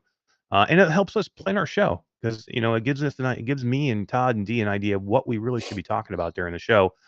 And, it's a huge help to get the input from the people that are watching the show. Say, hey, cover this, or maybe you guys try and get these guys in for an interview, or maybe throw these games out on your giveaway because we really want to play these games. All that kind of information. You know, we take it all in. Whether or not we do all of it is not the point, but the fact that we can all sit in one room on camera and talk about it is fantastic. Absolutely. Yep. It gives us a good idea of what we, what we should be giving away, what we should be talking about, and it just helps us and gives us ideas, and we like to shoot things back and forth. So come join the Patreon, come join us and hang out. It's a lot of fun. Talk Mash out of buying a $1,500 freaking headset. Yeah. So yeah, I mean that was lucky I wasn't there. I had to talk you into buying one. I know you would. That's terrible thing. So that's my whole point of this thing was. I know, right? I know, it's crazy. But that's my whole point of this thing is I think that I am to the point where I don't think this is a headset. As long as we have one to review for the channel, which was my main thing, and you are buying one, so you can review it for the channel. I don't think I need to get it to review it for the channel. And if I really, really did want to see it, I'm sure you would send it to me for me to just check out, and I'd send it back to you. So that may be a possibility. But for right now, I just don't think it's for me. And it's got it. Not that I think it's a bad headset. I think it's good enough. But it's got some shortcomings. The battery issue for me is definitely an issue, and I still don't have a concrete answer. For a gamer, I see it as an issue. For a person who wants to work in it, it's not an issue. Well, but it's weird that then they're going to offer these controllers as backwards compatible to the Quest 2 for $300, by the way. That's weird. And then you can still only game with them for 2 hours. You don't offer them as backwards compatibility. If you can only game for 2 hours, I mean, I don't know. Maybe the only average gamer only games for 2 hours at a time or an hour at a time. But then if that's the case, why are you buying $300 controllers? You know what you do with that $300? You add another 150 or 200 and buy a whole new headset. Well, how much is a Xbox Pro controller, Microsoft, on brand, not off brand? 60, 75, somewhere around probably there. Somewhere around there. For a wireless one? Yeah, because I think I paid $75 for this one. Yeah, the Elite, and that's Microsoft, not an off brand. No, it's an Xbox controller. It's not the Elite one, but I think it's $75. Yeah. Now the elite controllers are expensive. They're like 180 to $200. Those are the ones that have the paddles in the back and they have the different thumbsticks. And I have one of those. And that's made by Xbox. I have one of those right here. You know what I mean? But this is probably $200, or something like that. But it's got special things on it. It's got paddles on it. Well, It's got paddles on the back. You know what I mean? It's heavy duty. It's an elite controller. I use this when I used to play Warzone. That's what I bought it for. But you could compare the new Quest Pro controllers to that, as opposed to a Quest 2 controller to the one that D has. No, what's in it? I love the cameras in it. That'll be better tracking. I love having the More better inclusion. haptics in it. But you can't give 2-hour batteries. That's ridiculous. weird, And then you put it to the point where I can only charge it by the dock. You can't. Third party will fix that. I wouldn't Again, worry about maybe, that as much either. but there's no port on it. So there's no USB-C port on the controller. So how are you charging it other than the dock? So My even if a friends at third party Bobo will come out with something fantastic. Yes. So I'm gonna have to stick some cord out of my ass to plug it into my freaking, No, I'm like wearing. a wrist. It'll be like a wrist strap with a battery with the connected. Well, that's to the what we had talked controller. about before. I had figured out on Tuesday Like a that you watch can only or charge something? them. Yeah, Yeah. I was Plug into your figuring you controller? strap two Bobo batteries to your wrist with Velcro, and all of a sudden you're plugging in your controllers, but you can't plug them in by USB-C, so that's an issue. So, anybody who went out and was like, "Oh, I'm gonna go buy these controllers for $300, I get cameras in them, I get better haptics, and there's no rings, and they're great." You know what I mean? And to me, I don't see where it makes any sense at all. I can't go play after the fall for 2 hours. I go play after the fall. I'm playing 5 hours, man. That's half a good horde run when it's not Seriously. janky. I mean, And 2 hours. I mean, I found something interesting. Is they're right now all over Twitter. They're promoting Demio's new AR version of AR. Demio. yes. Yeah, Demio I is can't cool. wait to Their play that in the resolution. Quest Pro. That is That's going to be amazing. I But literally was going have you back and ever forth with played a that for that. Demio game that lasted less than 2 hours? No. They're gonna make maybe they'll make a hand tracking. Unless it's hand tracking, which would be so cool. Color pass through on my coffee table, hand tracking. My mind would be blown. Here's the other thing that I brought up the other night too, and I still haven't gotten an answer to that, and I don't know if anybody even has asked it yet. I don't have enough contacts to ask anybody. I'll call Carmack tomorrow if I can. Tell me this: if those batteries die on my Quest Pro, can I grab my Quest 2 controllers and use those? So we know that the Quest Pro controllers are backwards compatible to the Quest 2, but are the Quest 2 controllers forward compatible to the Quest Pro? No, they don't have the Are they same that? infrared sensors in the Quest Pro to handle light rings on the Quest controllers. There are cameras there though. They do have infrared cameras on there to do the pass through. So can Yeah, those but cameras maybe. collect the doubt it. infrared from the controllers? I doubt it. They're not going to be upwards compatible. They'll be backwards compatible. Well, we know that. We know they're backwards But compatible. nothing is I ever want to know if upwards they're upwards. compatible. I need to know that No. because that would make a difference. That would make if I could change them back, if I could go the other way and drop my other controllers when those batteries are dead to charge, and I could pick up my Quest 2 controllers, that would make a big difference. Oh, it totally would. And who's going to buy 2 sets of these freaking controllers? At Nobody $300? was going to. If Or you're at $500 $300, nobody is. Yeah. Um. And how? So And if you Onikage did have says them, both. how difficult is it to pick up another set and repair them while you're playing a game? Like it's not just going to work. Right. So Onikage is saying both Carmack and Boz have said the battery controllers last longer than 2 hours. They have said that, yeah. but they have said that the range is between 2 to 8 hours. So what is it? So at 2 is your lowest. So what is the circumstance that I'm getting 2 hours of battery out of these controllers? What am I doing that I'm getting 2 hours of battery? Go ahead, D. Yeah. No, I was just going to say exactly that point. Like 2 hours of, working with the, applications or whatever, work-wise, business-wise in the headset, or 2 hours of what, gaming you can do in it. Well, that's just it. If you're tracking cameras all over the place playing, whatever game, That battery's going to. I could see getting 8 hours out of something when you're sitting at a desk doing workflow with it. You know what I mean? You're not doing much with them. Yeah, But are you you hardly getting use 8 them. hours of them Yeah. when the cameras are active and they're actively working? Are you getting 6 to 8 hours out of those batteries at that point No. when you're using it for VR? Again, I understand what this headset is. This headset is a business flow headset, and it's going to be great for that. I think it's going to be amazing. To me, here's where me and Mateo differ a little bit. To me, I'm excited for this headset as a workflow headset. I Me think too. it's going to be amazing, and the whole Microsoft 365 and the deal with Microsoft is a big deal. I think it's a big deal. I think this is a step forward from Meta and Microsoft here with this. So I do think that is good. But again, you're touting this as being able to be played VR on and standalone as well.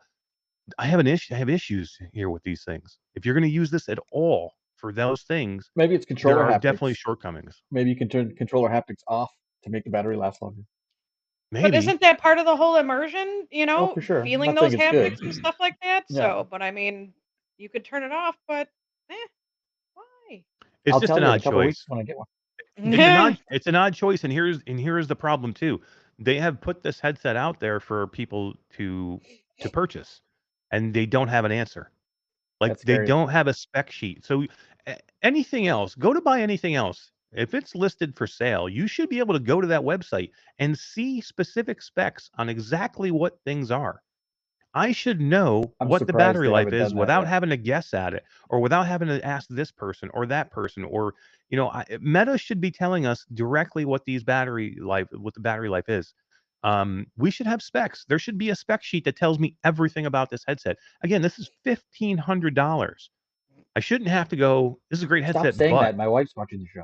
I know, right? Allison's like, you're dead. You're so dead. I had your opening written in about 2 seconds the other night. Yeah, I'm right. like, this is so easy. I got this one down. So easy. Yeah, Mr. and just Tasselhoff again, bought a set of the new controllers, so he'll be able to tell us if they're up or how well they work backwards compatibly. I think he canceled them. No, he rebought them. He rebought them? Why? He did, yeah. I have to ask you why you're rebuying these, Tass. He wants to make accessories for them, so he needs to actually have a set. I think that, and that's fantastic, and I'm glad you're doing that, and that's super nice for you to do these things. Is there a market for accessories? Who are you making these accessories for, bro? What accessories are you going to make that would make sense for these controllers? Unless you're going to make something for somebody to workflow with them, which is what you're going to make a mini gun stock for somebody to work in their Office 365, so they can shoot people in their office meetings. Oh, speaking of shooting people in office meetings, did you see Resolution Games' new? They dropped a new color pass-through first-person shooter game that uses your workspace. Yeah, it looks so cool. good. Yeah, dude, I can play Beat Saber and look at my living room. How amazing is that? Color pass-through is going to blow my mind. Yeah. Now I have heard. I've heard the Pico's isn't very good. So. Dude, I need to see. I almost need to see this headset for myself in some way, because I'm hearing different things about the Pro. Some people are saying the color pass-through is terrible. Some people are saying, going in and saying, I thought the color pass-through was going to be terrible, and it's way better than I thought it was.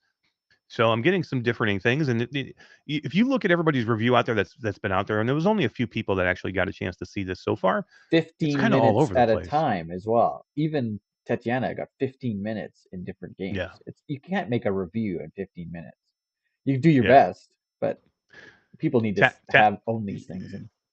Yeah. Tasselhoff says if I sell 20 golf clubs, they pay for themselves. Dude, there might not be 20 headsets bought out there for you to say 20 golf clubs, dude. How many people are buying this thing and going, okay, I'm buying this $1,500 headset so I can go play Walkabout Mini Golf. And golf, and I can play golf in my house, and it's gonna blow my mind, dude. So much stuff's gonna come out with color pass through as their focus. It's gonna be pretty slick. Dude, I know. I've been back and forth with this thing. See, good thing I wasn't in the Patreon meeting, or you'd have bought one by now. The battery thing has been a big thing for me. It's basically got me out of it. And here's the deal too. I don't want to have to strap another Bobo to my headset again. You know what I mean? I'm going to have to do that, because there's no way you're going to play for 2 hours. This thing's going to be dead. I use a Bobo anyway. Or I got to play linked. But here's the deal with the link. Do you see where they have the link cable? It's like, put the link on the back of the headset, dude. Yeah. Weird. If I'm gonna link, I'm gonna wear the index anyway. So. Yeah. So yeah, I mean that's the Pro. Let's talk about a couple of other things. Meta did say today that Zuckerberg did say that, I think it was Zuckerberg. He alluded to that the Quest 3 will be affordable at $300 to $500, but it will not be this year. If you thought the Quest 3 was coming this year anyway, you're nuts. So even him having to qualify that it was coming this year, that's weird. But there's no way. I mean, that was never coming this year. I don't even know if it's going to come in 2023. Could be a spring 2024 thing for me. So I don't even know if we'll see it in 2023. But $300 to $500, way more affordable, more of what we think a Quest 2 price will be. And this does lend a little bit of legitimacy to my thought that the whole idea of this headset too, as a workflow headset or a business headset of the Quest Pro, is again for them to get an idea of what they need to do to make this headset with these things and make them affordable. A lot of times you do these things as this is a test headset for them to figure out what they need to do, how they need to do it, put one through production, see what it's like, see where we went wrong, see where we can streamline. How do we make this headset affordable? Well, what you do is you test run one, and this very well could be a test run of what they will make the Quest 3 eventually at a way more affordable price. Yeah, I agree. All right, so let's talk a little bit about the games, because that was, if you were disappointed in the overall Meta showcase and you were disappointed in the Quest Pro, here's where I don't think anybody could say I was disappointed, because number one, I didn't think they were going to talk about any games at all, Todd. Yeah, we did our little speech at the beginning there where we were predicting what they were going to talk about, and I expected a game release. You expected no game releases. None. And I thought and what maybe outside chance they talk about San Andreas. That was it. Yeah, outside chance. And they didn't even bring that up. But you know what? I didn't miss it. Once they talked about what they talked about, I didn't miss it. Iron Man got me super excited. Yeah, I mean that was so we did the show D with Skiva and me and myself and Todd, and we were geeking out pretty good with Iron Man. We were all like, holy crap, there's a big announcement. And I don't think people are paying enough attention to the game part of this in Iron Man. Like, I think we're downplaying it a little bit, like, we're not getting these good games. To me, you getting a Marvel game, you getting a Sony studio. That's what people are missing. This game was made by Camouflage, but this was in conjunction with Sony Studios. Right. So the fact that Oculus or Meta is getting a Sony studio game is a big deal. And this is a really, really good game that was on a old platform in the PlayStation VR 2 that had issues, because if you were VR playing 1. it on 1, I'm sorry, and if you were playing it on a PlayStation 4, it was painful to get through because of the wait times of loading screens, to the point where you had to have mini games in the loading screens, because the loading screens took so long. They took so long. That's how bad it was. Now it's better for the PlayStation 5. It was upgraded for the PlayStation 5, but it's still not great. And I think that's something that will definitely be way better on the Quest 2, right? I forgot where I saw the question at, but I was maybe in one of the Discords where they're like the gigabyte size for the PlayStation was like 50 or 60. Is it going to be that same? No, you got to remember they're dummying down the graphics. They're dummying down probably some of the missions. This is still a cell phone take that away they're from playing it, on. though. I don't know. I hope not. They didn't show any gameplay footage, which is a little scary. They did not. But I mean, they didn't dummy down too much. Medal of Honor. The radius, it's gorgeous, and that was 40 some gigabytes. I think that's true. Medal of Honor was crazy big. This could be a huge game. I'm not saying this will probably be over. This will probably be 30 gigs over, or 40 gigs, somewhere around there, I would say. But I think you're going to see very similar graphics to what you saw on the PlayStation. PSVR 1. That's true. Did they say when this was coming? November 3rd. I don't think. Oh yeah, did they? Oh, November. Okay. Did they? Is that November true? 3rd or November 10th? Yeah, they announced the date. Well, no, they gave dates, but I thought the dates they gave was for. I know they gave the date for Among Us, and they gave the date for Saints and Sinners. Yeah, that's going to be December 1st. December 1st. Yeah. Oh, Retribution. Yeah. For I'm pretty sure it was November 3rd or November 10th. Can someone in chat check that? I'm pretty sure. Yeah, I don't. I know. I thought November 3rd. November 10th. November 10th was Among Us. I'm pretty sure. Traveling Man, November 3rd. Yeah. So that's exciting. I mean, I'm so excited for this game. I did play the PlayStation VR 1 version, but I stopped playing it because I was hopeful that we would see it on something else. Same. I do hope that this is going to be a cross-play title with PC. I hope so. At some Cloud point. saves. I mean, they said nothing about that, but yeah. I mean, so that needs to be me, more normal. Yes. Yeah. To me, this was a big announcement. It was bigger than people are making it out to be. I think we got games here that we didn't think we were going to get, and it was a big one. Getting a Marvel game is really, really big. And this opens the door for more things, I think. We're going to see more things. As big as a Marvel fan that I am, I'm freaking excited about this. I love Marvel and just being But you able got to to have think that outside opportunity. and I think that's a lot of problem with the gaming community is they look at the game. You have to think outside that game and look at the studio that's behind that game and think what that is going to bring to us next year or in 6 months or same with the business aspect of the Quest Pro. Having that integration with Microsoft is enormous for VR. It maybe Office 365 apps aren't your thing, but the millions of dollars that Microsoft is going to help put into the Quest platform to make their shit work is going to be huge for us. And same with the Marvel games, like Iron Man. It's going to be huge in the future. Yeah, this will be a big title. I mean, this was such a big game that PlayStation on a dead platform started bundling this game with brand new PlayStation VR 1 headsets and started selling them again. Yeah. Because it was a great bundle and it got people excited about VR, PlayStation VR again.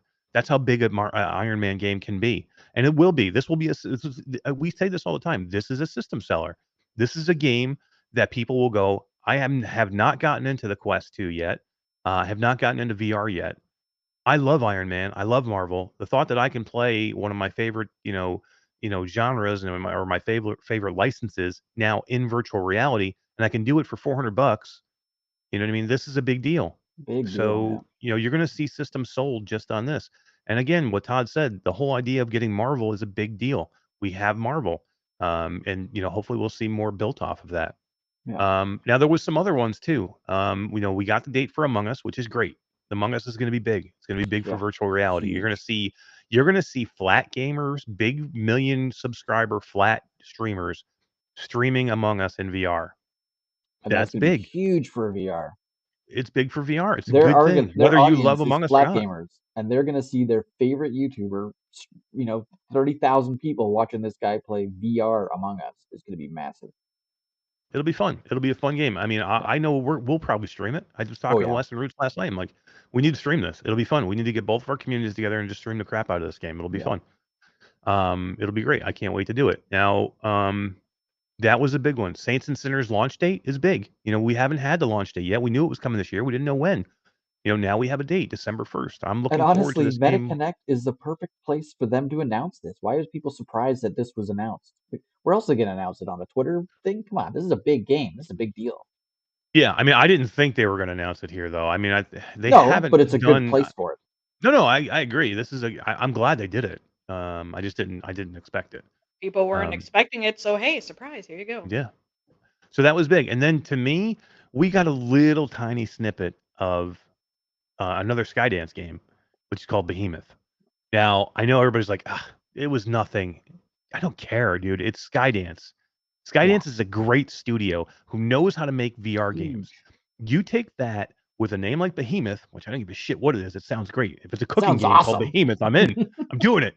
If it's a rhythm game called Behemoth by Skydance, where I'm like doing this and hitting blocks, I'm in, man. I'm doing it. I don't care. It's Skydance. But seriously, I mean, Behemoth, the whole thing looked great. It was a quick little thing, but it got me excited. If that didn't get you excited, then man, number one, you're probably not a fan of Saints and Sinners, and you're not a fan of Skydance because I got excited. I got just as excited off of that little tiny clip than I did off of Frozen Hand in the ice, and I was like, oh my god, I want that game. I don't even know what it's about. Yeah, just the setting, the atmosphere. I mean, I know I have a thing with snow now. All of a sudden, with after the fall, I want everything set in an apocalyptic, ice age. Which Todd's about to get into as he goes into the winter in Canada. Next week when I get home.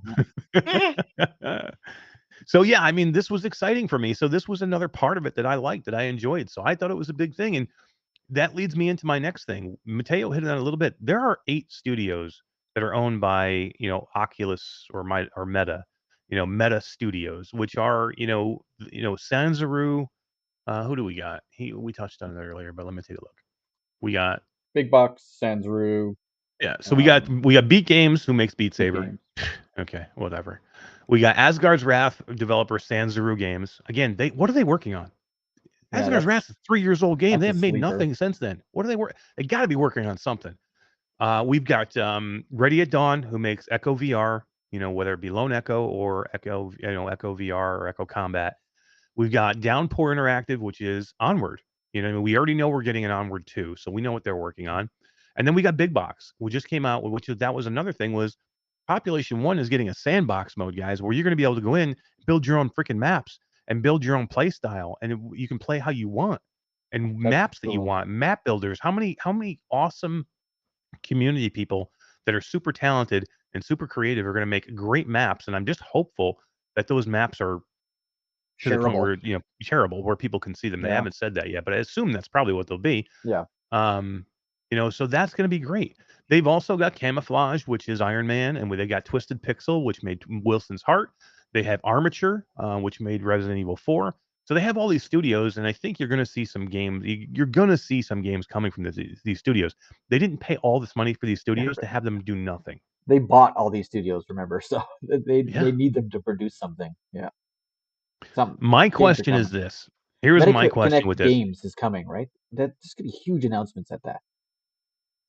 Yeah, the next gaming showcase, I think. Yeah, but my question is, with all these, are we going to see any PC VR titles out of this? D, are we boring you here? Is it everything okay? Dude, oh my God, can I not yawn? Sorry, next time I'll reach for the camera. I just had to bust on here. I saw it. I'm like, I must be. Am I droning on, D? You're talking too much. I ran out of coffee, dude. That's the problem. We're droning on, D. We're droning on. We're almost done. But yeah, I mean, I think my question is PC VR for these games, because while we know they're working on standalone, right? This is going to be a big standalone thing. So, but are they working on PC VR titles too, or are they going to be cross-play? Are these titles going to be able to play? Can I play them on my PC VR, and can I play them upgraded on my PC VR, where they're not just Quest ports? That's going to be the big question for me moving forward with these 8 studios. And I definitely think they are working on stuff, and I'm looking forward to seeing what they're working on, but we'll have to see. Yeah. All right, guys, let's start wrapping this up. Let's kind of talk about. Let's wrap this up. So we are looking forward to. We talked to Mateo a little bit about our Pico, and we talked about Pico 4. Todd, you have yours coming. Mine hopefully will be here in the middle of the week. And I'll say that Virtual Desktop just dropped on the Pico 4. So now Guy Godin has made Virtual Desktop available to owners of the Pico 4 and the Pico Neo 3 too, by the way. That's a big deal. So yeah, now you can play wirelessly over Virtual Desktop on your Pico Neo 4. Big deal, right? We've been waiting for this for a while. And he's been working on it for a while, because I know that if you were part of his Patreon or his Discord, you could go in and ask him for to test it or to be a part of the beta that he had. So he had it working for a while. I knew it was coming, but the fact that he has it done so quickly, I think, is a big deal. So what he said, this is an article by Upload. Guy had told Upload that Virtual Desktop released for the Pico 4 in markets other than China, with the headset shipping this month in Europe, Japan, and South Korea. We recently tried Pico 4 and expect a review of the hardware in coming days, but early indications that Pico is mounting the most serious competition for the Quest 2. The whole idea that he does have this working on there does make it more of a competition than I thought it was before. They still need to launch in North America for it to be any competition, by the way. But it's definitely way better now that you do have Virtual Desktop. It does make it more of a competition. Yep.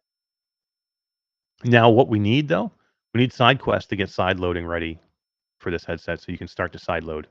That is going to be extremely important. I hope so. Yeah. I hope so.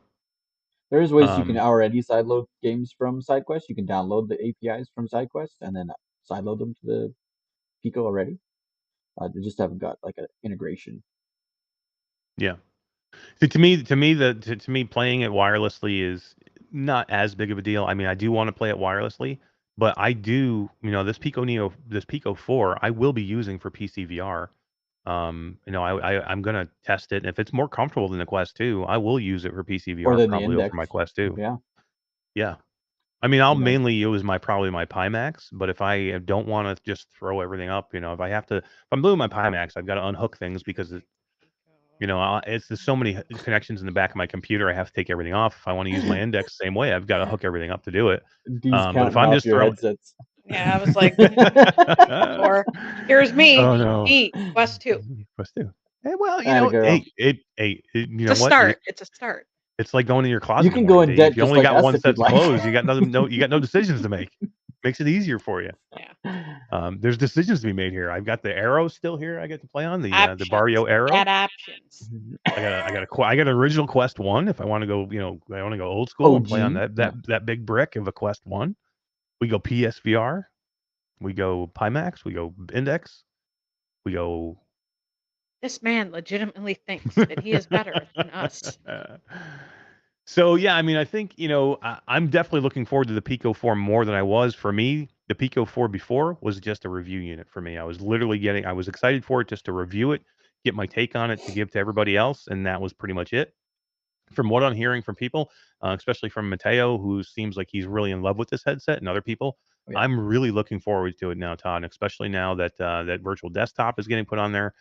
Side loading, I think, will be coming soon with that. So I am way more interested now in the Pico than I was before. Yeah, it's going to be, like I said, it's to me the heads, and they got to get the North American market sorted out and figure out why that's taken so long. But it would be the head, like, if it was in Best Buy, it's the headset to buy if you were new to VR, standalone VR. Yeah, I think so. I think it's definitely a contender. You know what I mean? There's a choice now. You know what I mean? It's not Yeah. just because and people are going to say, well, the library is nowhere big as big. It's pretty darn big, and any of the big games, that you can get now on the Quest 2, the big titles are going to most of them will most likely be on the Pico store. And moving forward, everyone will And be if on you're both feeling Pico. nostalgic, pick up your Quest and play a game. That's Right. It's you don't buy a Pico and then buy all the games that you already own. Why would you do that? Yeah.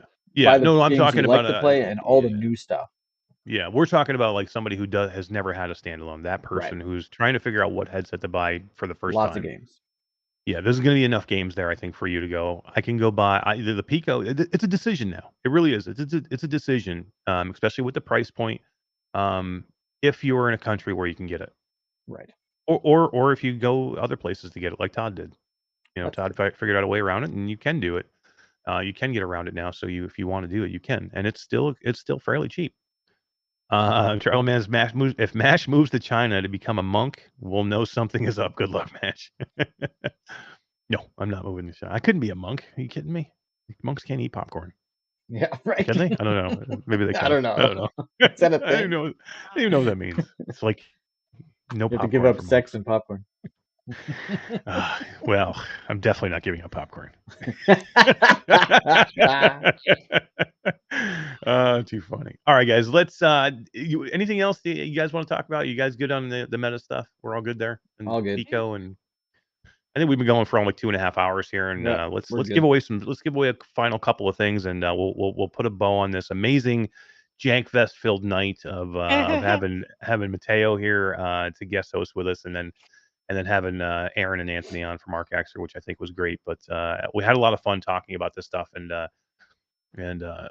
thought it will be the jank aside. I thought this was exciting stuff to do. So let's give away Cave Digger 2.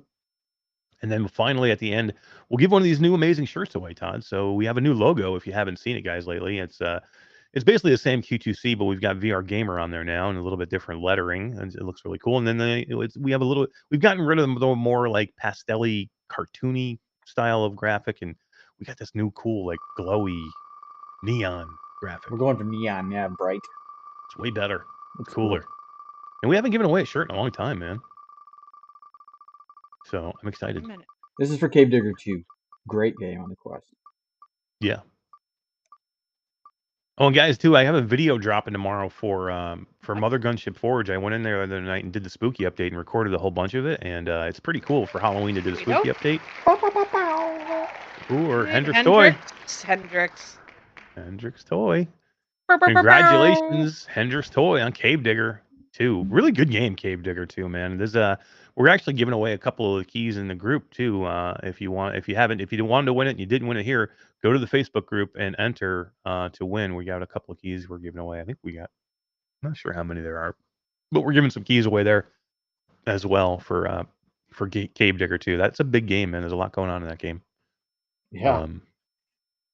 That's one of if you guys want to largest changes between Cave Digger 1 and Cave Digger 2 of any game I've ever seen. of version 1 of a game and version 2 of a game, it has the most amount of difference. Oh They yeah, should have called no, it the something first else, game like was the first game was completely like unbelievable bogus. Yeah, upgrade. I mean they were selling the first game for like $1.99 at one point. You know what I mean? Yeah. It was just because there was no game there. It was basically nothing. Yeah. Banks and walls. Yeah. Yeah, it was cool. But yeah, I was just saying, Mother Gunship Forge, guys, video dropping probably tomorrow afternoon if you want to go check it out. It was really good. I had a lot of fun doing it and did some cool runs, D. And guess what? The developers were nice enough, D, to send you a Steam key so we can stream it. So I have a Steam key for you, D. So now we can get in there together and we can stream Mother Gunship Forge on PC because it's not yet on the Quest Rift store for PC. It's only on the Quest standalone store. So now we can get in there and we can stream it because it is a lot of fun and a lot of the jank that we had, D, is gone. The developers have done a great job. They've added a whole bunch of new weapons, 32 new different weapon attachments for Halloween. But I mean, we were playing the Quest, and now you're, I mean, you were playing it jank free on the Steam, right? Yeah, I don't know if this. I assume the Quest version had a fix too. I'll try it. I'll let you know. Yeah, I assume the Quest version had a fix too. I did record on the Steam version, but graphically they've been the same, and I assume that when they upgraded the one, they upgraded the other. And our issues were more co-op problem issues than anything else. But yeah, I love this game. I've opened up a couple of new modes, and I know Traveling Man has been in there, and he's played a lot of that game. It was either Traveling Man or Spry Guy. There's just a lot to that game, and I absolutely love it, man. I'm just really digging it. That and Runner. Have you guys had a chance to play Runner yet? No, I haven't jumped into Runner yet. This is for the Q2C T-shirt, guys. New logo T-shirt. Oh yeah, here we go. Spinning for the logo, new shirt. Didn't even put her name on the wheel. But yeah, if you guys haven't played Runner, I would recommend that you guys go get this game. It's really good. $14.99. You can't beat it. It's one of the best games I've played this year. I absolutely love it. I want to play Runner, and I want to play that other one that you guys Wes did the live review. Traveling Man. Last night. Oh yeah. 77. Federation 77. Yes, that one. Yeah. Traveling Man 3775. Congratulations, dude, on the new shirt. That's awesome, man. You get the new logo. How great is that? Hot off the presses. I mean, I think I got some. Todd got one, and that was it, man. You'll be the third person. D didn't even get one yet. We need to send D one. Yeah. Yeah, we're gonna do that. I wanted to make sure that the logo looked okay. Yeah, it looks good. It's a cool outline. It's got a nice glow. It's got a really good glow to it, and like the VR gamer part is really nice too. I love the lettering. As far is like it's got crisp lines to it. It looks really good. But yeah, just email me Traveling Man, and we'll get you set up with you just give me set up with size and color, and we'll get you a shirt. Yeah, and then he said he'll give us an updated pic so we can throw it onto the outro. Yeah, for sure. For sure. Amber Manzer just had a shirt had to go out too. We had a shirt that was stuck in fulfillment. That happens every once in a while. I get like something that gets stuck in fulfillment and never gets fulfilled, and I never get an update on it. And I was just sitting there. And she was like, hey, I just want to check out my shirt. And I went in and I'm like, what the hell? How is that shipped? All I had to do was click on it again, and all of a sudden it fulfilled in like 2 days. So Amber, your shirt's on its way. It's on its way. Yeah. But cool, congratulations. All right, guys. So yeah, that's gonna do it for us tonight. We appreciate you being here. Sorry about the jank again. We apologize. We will be better next week. Todd will be back in his home studio. We'll be back in the newer format. Not even in Restream. We'll be back in the new format, to where everything is much nicer, and we have all of our production is gonna be much higher. Back to the theme song. I missed the theme song. Back to the outro. We're gonna have no outro tonight. Nobody's picture. It's a little sad.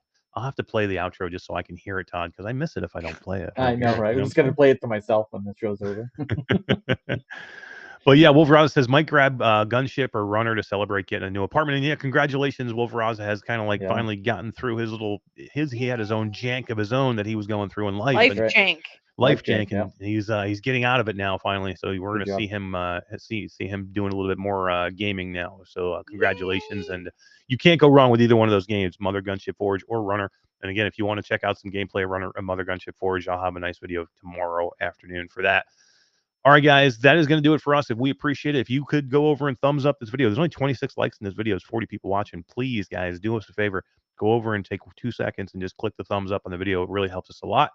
If you're not subscribed to the channel, please do so. We are very close to 3,500. We're trying to get there quickly. We have a goal of 5,000 by the end of the year, and we're going to have some giveaways coming up soon to help us push that way.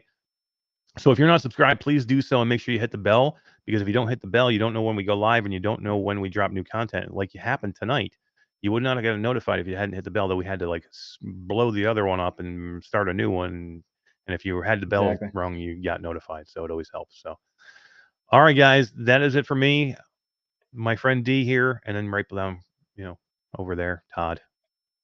We'll see you next week, everybody. Better next week.